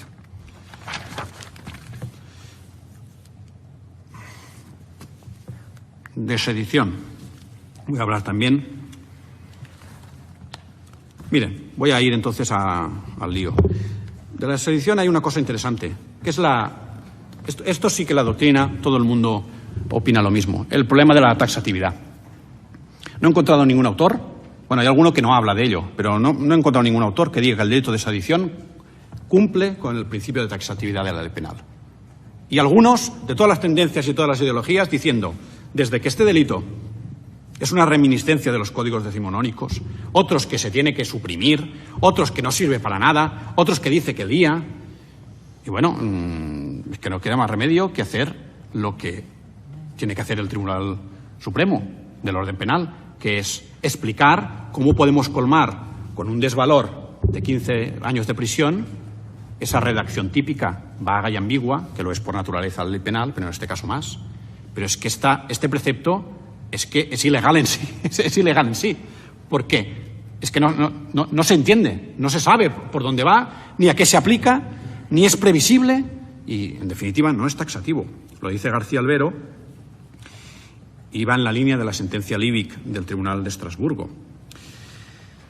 Por tanto, el rigor penológico es la vara de medir de la aplicación del tipo y, además, en consonancia con la existencia de millones de tipos alternativos dentro del mismo capítulo, incluso de infracciones administrativas que prevé la Ley de Seguridad Ciudadana, que cuando las coges te den tanto una multa como 15 años de prisión, con la misma redacción.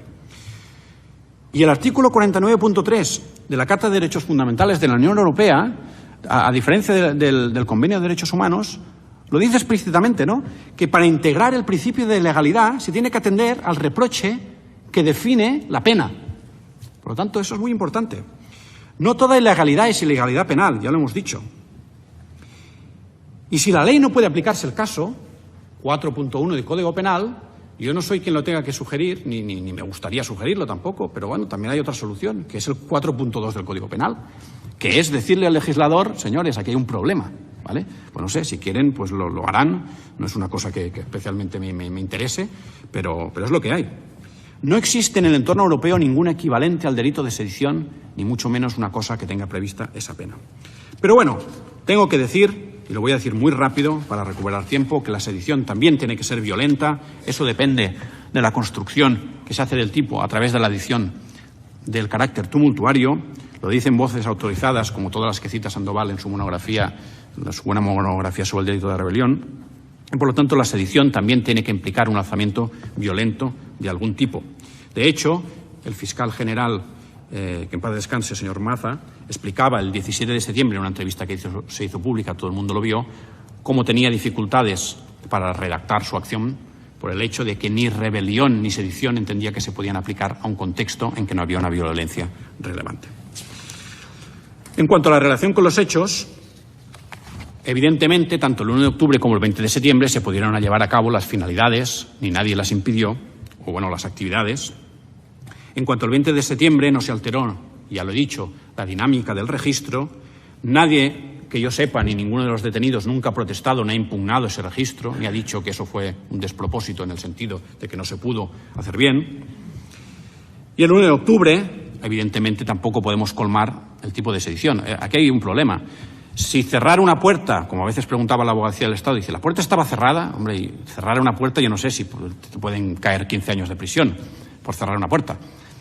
Pero bueno, tenemos lo de cerrar una puerta, pero después tenemos en Sant Julià de Ramis que van y tiran la puerta al suelo, después viene el alcalde y dice, yo no sé por qué la tiraron si estaba abierta, ¿vale? Y en las imágenes se ve cómo pasan los cables de la cama, estaba abierta. Pero es que después hay los sitios que tienen 2 puertas, ¿vale? Porque eso lo sabe todo el mundo, es que en un centro público y en un colegio, y espero que siga así en los colegios de primaria, hay una puerta de emergencia, ¿vale? Y la gente puede salir por más de un sitio, pero resulta que va, y el señor Emili Gaya, un testigo, dice que en el colegio de la Raureda aparcan los coches y en vez de entrar por la puerta donde no hay nadie, van por la puerta donde está todo el mundo, ¿vale? Si eso es una sedición, pues bueno, es un poco complicado.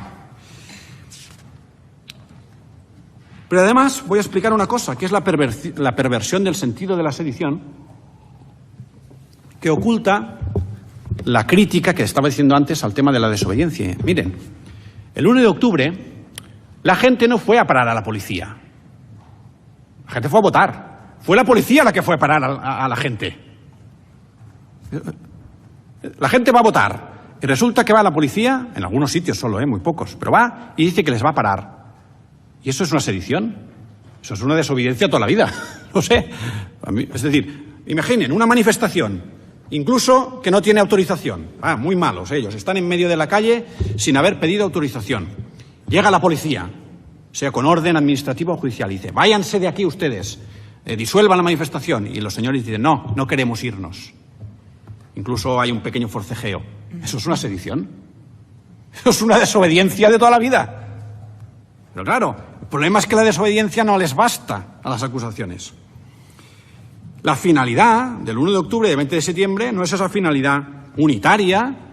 La gente fue a hacer lo que quiso hacer, uno fue a hacer una cosa, el otro a votar que sí, el otro a votar que no, y por lo tanto no puede haber atribución del hecho a mis clientes, porque todas las invitaciones, propuestas o ideas que hicieron Junqueras y Romeva esos días fueron de participar en una votación alertando la necesidad de compatibilizarlo con la paz pública sobre la base del convencimiento del nulo reproche penal de esa situación, inserto en un mensaje generalizado de civismo. Confío que mis compañeros, y estoy seguro, podrán suplirme en lo que no pueda haber dicho. De malversación voy a ir, muy bien, un poco más rápido. Me voy a centrar solamente en algunos hechos de malversación porque nos tenemos que y nos hemos repartido. Y me voy a dedicar a un gran bloque de temas que tienen más que ver con la libertad de hacer política, con el pluralismo y comunicar la libertad de expresión que no con hechos de detalle o hechos de prueba. Es decir, me voy a centrar en los compromisos de gasto real. Yo no voy a discutir si se gastó o no se gastó. No se gastó, pero voy a explicar por qué eso no es malversación. Es el tribunal, por más que digan aquí peritos o que digan testigos, el que va a hacer ese juicio. Yo, cuando la gente empezaba a decir si una cosa era legal o no, yo pensaba, bueno, esperen a que lo vea el tribunal. Es el tribunal que va a decir si se da la ilicitud, si se da el reproche, si se da la transgresión de la confianza en los ciudadanos, el perjuicio en el patrimonio público y todos los elementos de tipo a través de la interpretación de la inferencia que van a sacar. Y voy a entrar a hablar del Departamento de Acción Exterior. Miren, el miedo a la internacionalización del debate territorial en el siglo XXI no se puede entender. Una de las cosas que más me saltaba, me hacía más la curiosidad, es cómo al parecer no puede venir gente de fuera a ver el referéndum, pero los de dentro sí que lo pueden ver. ¿Qué es lo que hace? ¿Por qué solamente los extranjeros generan ilicitud en la observación? Y dos, ¿y por qué no podemos explicar un proyecto político fuera? ¿Tenemos que poner la carta de ajuste en la televisión? ¿O qué es lo que tenemos que hacer? Se dice que todo el Departamento de Acción Exterior es ilegal. Se viene a decir esto en el escrito de acusación, aunque después no se concrete en prueba. Pero claro, es que el Tribunal Constitucional dio un espaldarazo de un respaldo a la estructura del Departamento de Acción Exterior del señor Romeva y, más allá de hacerle cambiar el nombre, que se cambió, estableció muy concretamente las pautas sobre las que la acción exterior se desarrolló y validó las delegaciones internacionales, como las que tienen otras comunidades autónomas, definió que era el Estatuto de Autonomía de Cataluña el que tenía la configuración normativa suficiente para dejar que la acción exterior la decidiera el Gobierno de la Generalitat y, por lo tanto, no hay ninguna ilegalidad ahí. La difusión de ideas se criminaliza solamente cuando se lo explicamos a los colegas o al público de fuera de España. Mientras nos quedemos aquí no pasa nada, pero el problema es decírselo en francés, ¿vale? O en portugués. Y también a un americano, porque se dice y se criminaliza un lobby americano de los que se dedican a facilitar encuentros con cámaras de comercio, políticos, con stakeholders, que es lo que se dice ahora que está de moda, para difundir las políticas, ¿no? Es decir, para promover la imagen de Cataluña y sus ideas, y al parecer lo que se dijo en alguna de las reuniones en Estados Unidos convierte eso en una malversación. Pero claro, es que es un lobby que se pagó siguiendo la ley de lobby, se hizo público, y yo la verdad es que no sé, tampoco, no me da la sensación que en este juicio alguien haya explicado qué se dijo en Estados Unidos que fuera tan grave.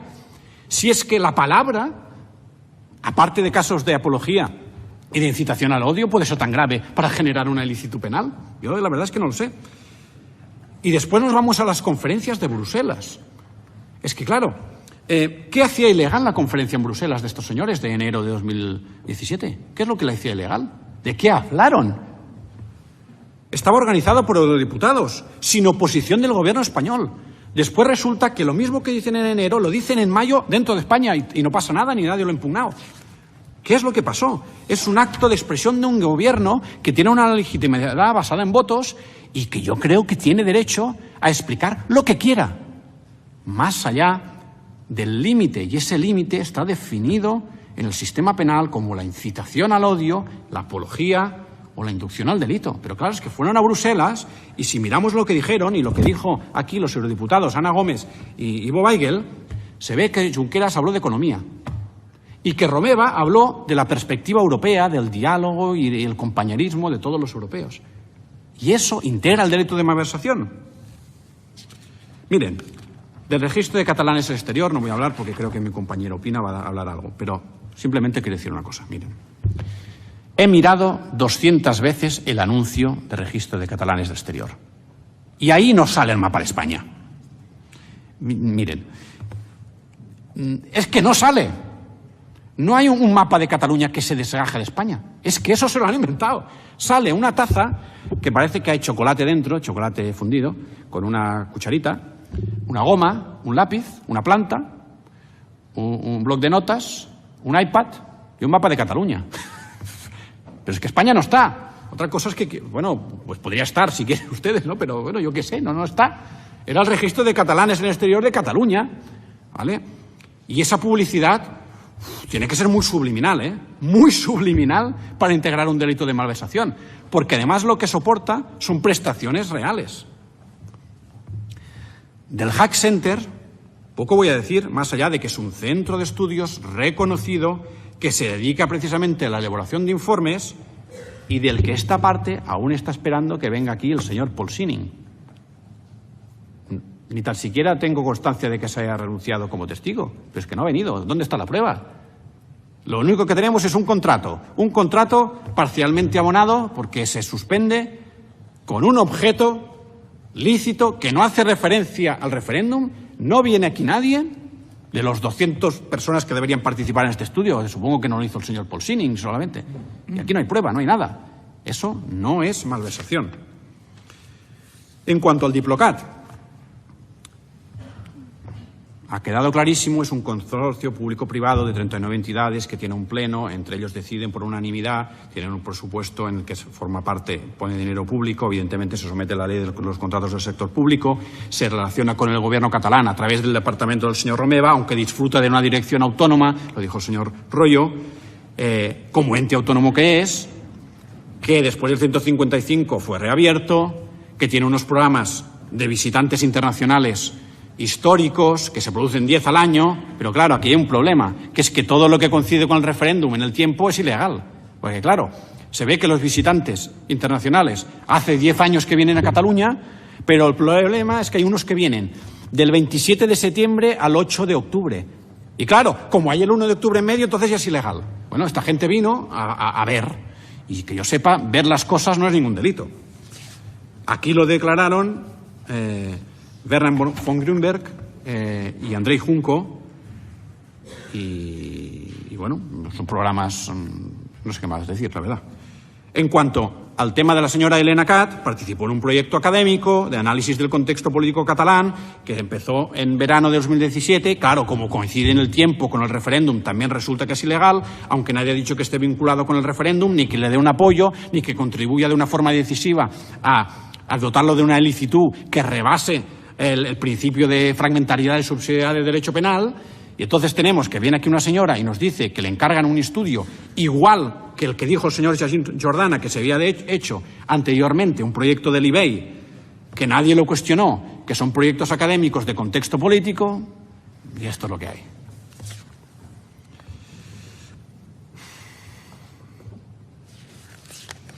Me voy a soltar todo lo de malversación.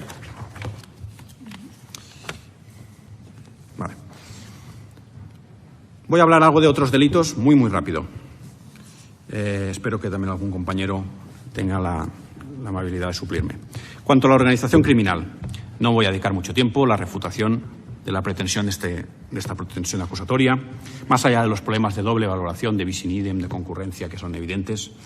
Es evidente que la organización criminal supone un desvalor específico que tiene que estar orientado, que tiene que estar basado efectivamente no solamente en la estructura y la orientación de esa organización, sino el propósito ese de cometer delitos de una unión duradera con reparto de roles y funciones. Miren, yo creo que si Vox no lanzó 400 veces la caña, no la lanzó ninguna. La tiró ahí, vamos a ver si salían los líderes, si salían, la tiró, pero no pescó ni un pez, ¿vale? Como decía el instructor de todos los atestados, el N29100C, el 15 de abril, dice, ahí no había jerarquía alguna, ¿vale? Yo lo de la jerarquía no lo sabía encontrar. Yo creo que la jerarquía o el liderazgo o el motor es una construcción que es interesante para la acusación, para fundamentar la pretensión punitiva que reclama, pero aquí tampoco ha habido mucha prueba ni mucha historia de jerarquías ni historias. De hecho, los roles que se atribuyen a los señores Viver Pisunyer y Santiago Vidal, que eran los ideólogos, son gente no procesada en este procedimiento, y por lo tanto yo creo que es impensable acudir a la hipótesis de la organización criminal. Y en cuanto a la desobediencia, yo creo que es en realidad la discusión real de este juicio. Yo creo que muchas veces en el juicio hemos estado todo el rato oyendo hablar de desobediencia y de desobediencia y de desobediencia. Nos hemos acordado mucho del 9N y el problema de la desobediencia ya es otro. El problema es entonces ya el de la ponderación de derechos fundamentales, el problema de la articulación de respuestas a qué pasa cuando una opción política mayoritaria respaldada por votos basada en un programa electoral se encuentra ante la tesitura de hacer acción de gobierno, ¿no? Y entonces se produce ese choque, ¿no? Ese choque en un sentido jurídico, ¿no? Pero desde el punto de vista de la tipicidad, también esa desobediencia se tendrá que articular, y yo creo que cuando hable mi compañera sobre el Parlamento, ahí se va a visibilizar el conflicto que se produce ante una desobediencia formalista bajo los principios de última ratio del derecho penal. Pero bueno, yo lo voy a dejar aquí. Voy por el capítulo 9 y ya estoy terminando. Este capítulo tiene importancia. Habla de derechos fundamentales. Derechos fundamentales y contrapesos. Miren, los derechos fundamentales, aunque nosotros hayamos hecho una alternativa de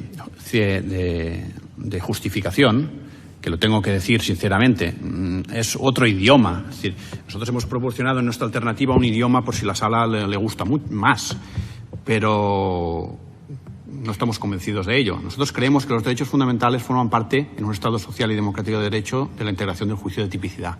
Y lo decimos sinceramente. No es una cosa que lo diga porque sí, es que lo creo en el foro interno. Es decir, yo creo que esto es el siglo XXI del derecho penal.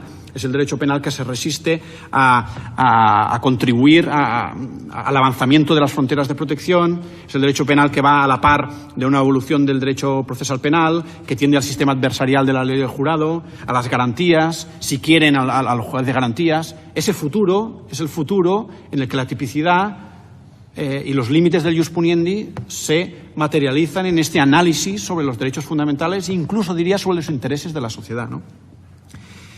Y lo que es evidente es que no se persigue a la gente, a los votantes, ni el 1 de octubre, ni los manifestantes del 20 de septiembre, porque ejercían derechos fundamentales. Esto es así. Y ahora voy a hablar de derechos fundamentales que supongo que les va a evocar todos los hechos de los que he hablado anteriormente.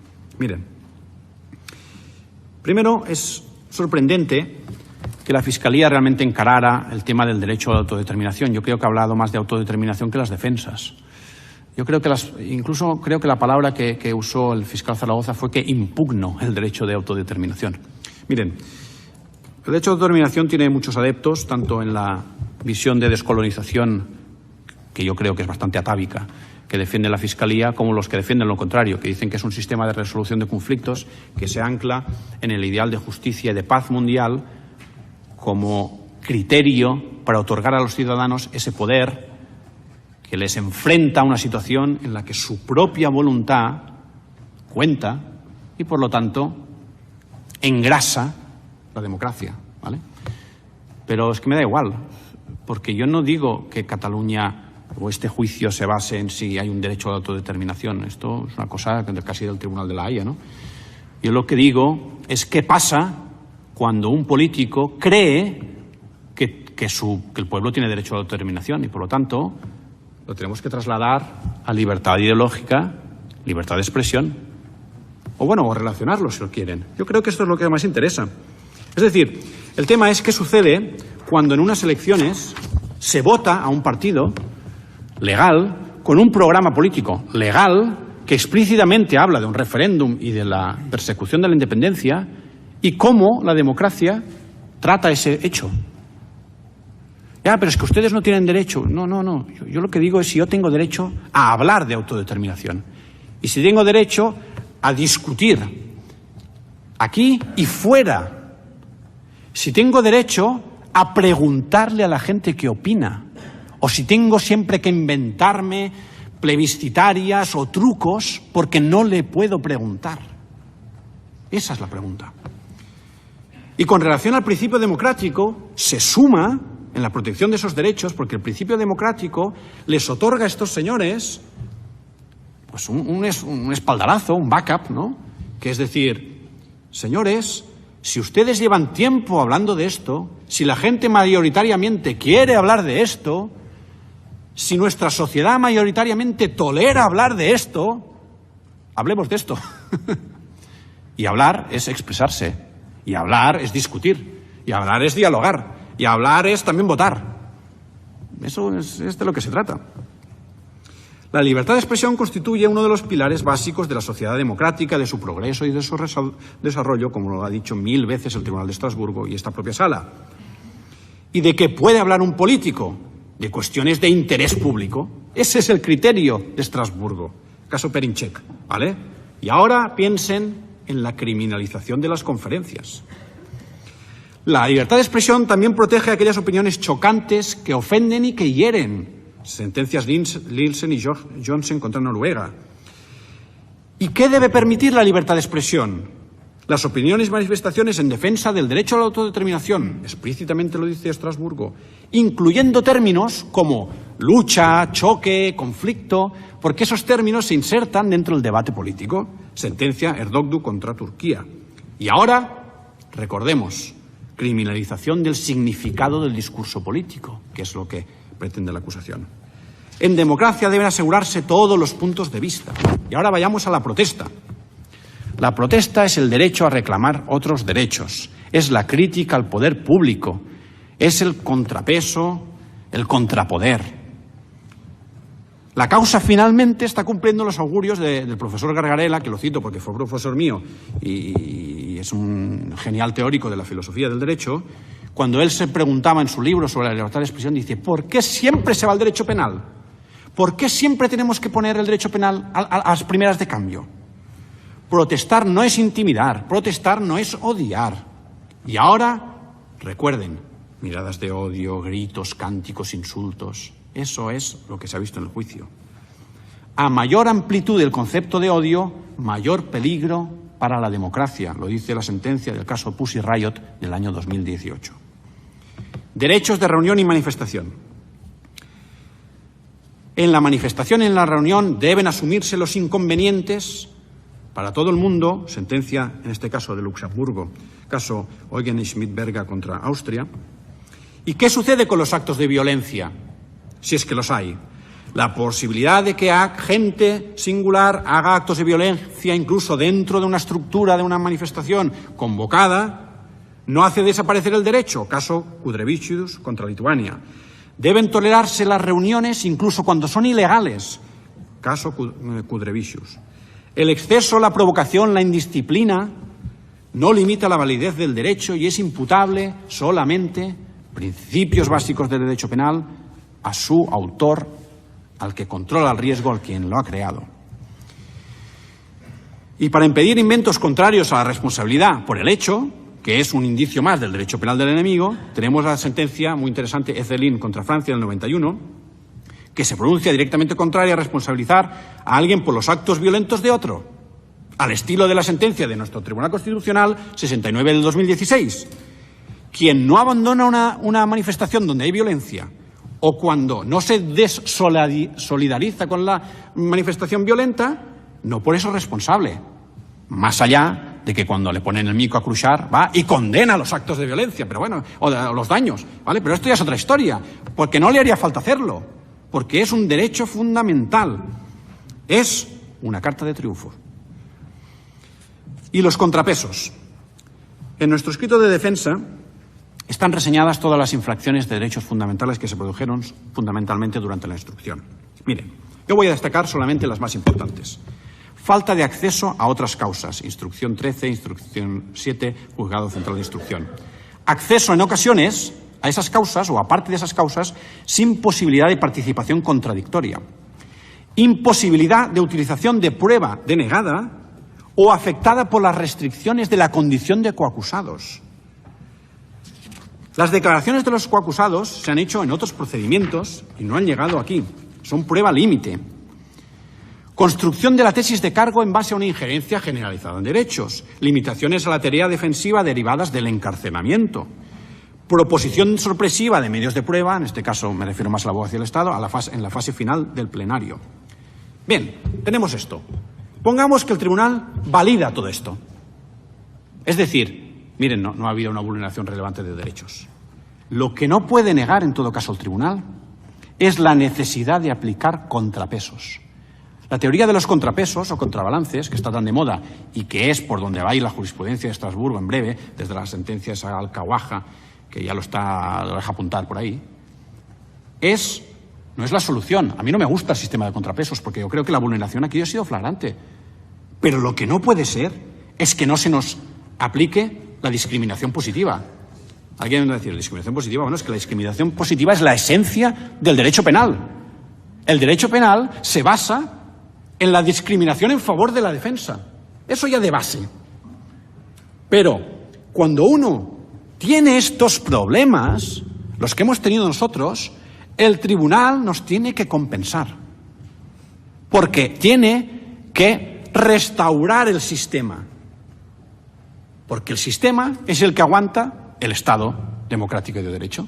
Por lo tanto, les reclamo estos contrapesos. Y aún me he dejado una vulneración fundamental, la que haría que ese contrapeso necesitara de una piedra de 200 toneladas, que es la vulneración de la presunción de inocencia. Mire,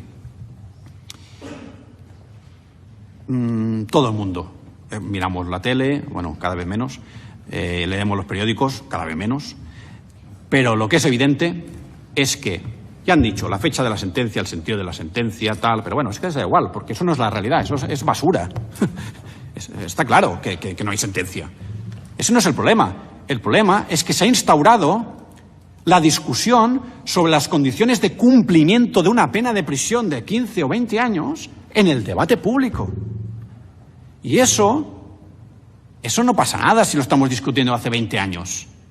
Pero es que ahora estamos en otro momento de la historia. Y nos toca decidir qué pasa en un sistema penal moderno y en un Estado democrático de derecho. La pregunta es si vamos a tolerar que cuando se juzga a un ciudadano se siente aquí y antes de empezar el juicio estén hablando de en qué prisión cumplirá la pena, en qué régimen de cumplimiento, cuántos años estará y en qué celda se va a alojar. Y eso el tribunal lo tiene que reparar en bien no solamente de los acusados y de nuestras pretensiones, sino yo creo en bien de todo el mundo. Estoy en el capítulo 10, el último. Miren, voy a hablar de modelo de Estado. De democracia no hablamos nosotros solamente. De democracia ha hablado este Tribunal Supremo 200 millones de veces. A veces yo siempre me reía cuando decían, estás haciendo un juicio político. ¿Un juicio político? Si yo hablo de democracia. Democracia habla el Tribunal Supremo. La democracia es un principio que informa al sistema y que está en todas sus sentencias. ¿Vale? Entonces la pregunta es, ¿qué modelo de Estado queremos? ¿Queremos un mundo feliz? Y lo digo entre comillas, el de la acusación, el que nadie protesta, en el que nadie insulta, en el que cuando viene la policía y dice apártese, el señor se aparta. Ese es el modelo que dicen las acusaciones. Bueno, pues me parece muy bien. Si quieren, pues lo confirman. Ese modelo del exministro Zoido, cuando decía aquí, me acuerdo que hacía una cara como diciendo, pero ¿por qué fueron a votar? No decía eso, ¿no? Bueno, fueron a votar porque querían votar. ¿Qué quiere que le diga? Es que esto es la democracia. Pero no, la democracia no es el derecho a voto, es que en la democracia se hacen cosas, ¿no? ¿Cómo reacciona una democracia ante eso? Y frente a la obediencia, tanto la democracia como todos los sistemas responden igual. No hay problema. El problema es frente a la protesta. Ahí es donde se ve cómo responde una democracia o un Estado autoritario. Ahí es el problema. Porque claro, cuando nadie protesta y todo va bien, no hay problema. El problema y la pregunta y el modelo de Estado que este Tribunal Supremo imprimirá en su decisión o manifestará como concepto o idea o andamiaje de su decisión, el modelo de Estado es el que responde a la protesta de determinada forma, a la desobediencia incluso, les diría. Y eso es lo complicado, eso ya no es tan fácil. En el derecho penal del enemigo, acuérdense, no es dos caras de la moneda. El derecho penal del enemigo es un termómetro que se confunde con el derecho penal democrático y que tenemos que poner el nivel. Pues ese es el nivel que tiene que poner el tribunal. Allí donde los derechos fundamentales tienen que tener efectividad como valores informadores, tendrán que integrar la tipicidad y la última ratio. Porque los derechos fundamentales son cartas de triunfo, lo dije en mi primera intervención, como uno de ellos es la libertad. Y fíjense que la restricción de la libertad es también otro elemento del derecho penal del enemigo. Y fíjense también que no estoy haciendo una solicitud formal de libertad provisional. Estoy diciendo simplemente, como lo dije otra vez, que el tribunal es dueño y señor de sus decisiones y puede modificarlas en cualquier momento. Y finalmente, para acabar ya, oportunidad. Mire, yo siempre acabo, bueno, es que yo le digo desde el corazón, es que este juicio es una oportunidad. Este juicio es muy bonito, en parte es muy bonito, porque es una fórmula para llegar a un punto de superar una crisis. Es así. Les invito a que lo miren de esta forma. Tenemos una oportunidad porque la política no va a desaparecer. La gente, frente al bloqueo de las negociaciones y todo, no va a dejar de protestar. Esto es así. Y le tenemos que devolver la pelota a la política. Yo creo que esto es una cosa interesante que puede hacer la sentencia. Miren, El secretario de todos los atestados policiales, el N29100C, dijo, me acuerdo perfectamente, dijo, cuando le decían, ¿cómo se planteaban las hojas de ruta? No sé qué, dice, se planteaban en términos de negociación. Pues claro, porque la política es negociación. Y la negociación es interdependiente. Y la negociación es multilateral. Y cuando no hay negociación y cuando no hay política, hay protesta y hay indignación. Porque en Cataluña lo que hay es indignación, como dijo esa vecina, creo María Jesús, dijo, estoy indignada. En otras palabras, lo dijo Urkullu, cuando dijo que hablaba con Rajoy y decía que en Cataluña había crispación, y que no deja de ser la desafección de Montilla del año 2010 evolucionada. Este es el punto en el que estamos. Y en ese punto, yo lo que les digo es que estamos ahí, con la mano tendida, para solucionar este conflicto. Y eso es lo que creo que esta sentencia tendría que ser. Espero haberles ayudado con algunos de los argumentos a hacer la mejor de las sentencias, pero sobre todo la sentencia que resuelva conflictos, porque eso yo creo que es el valor más honesto y el más noble de la Administración de Justicia. Y nada más.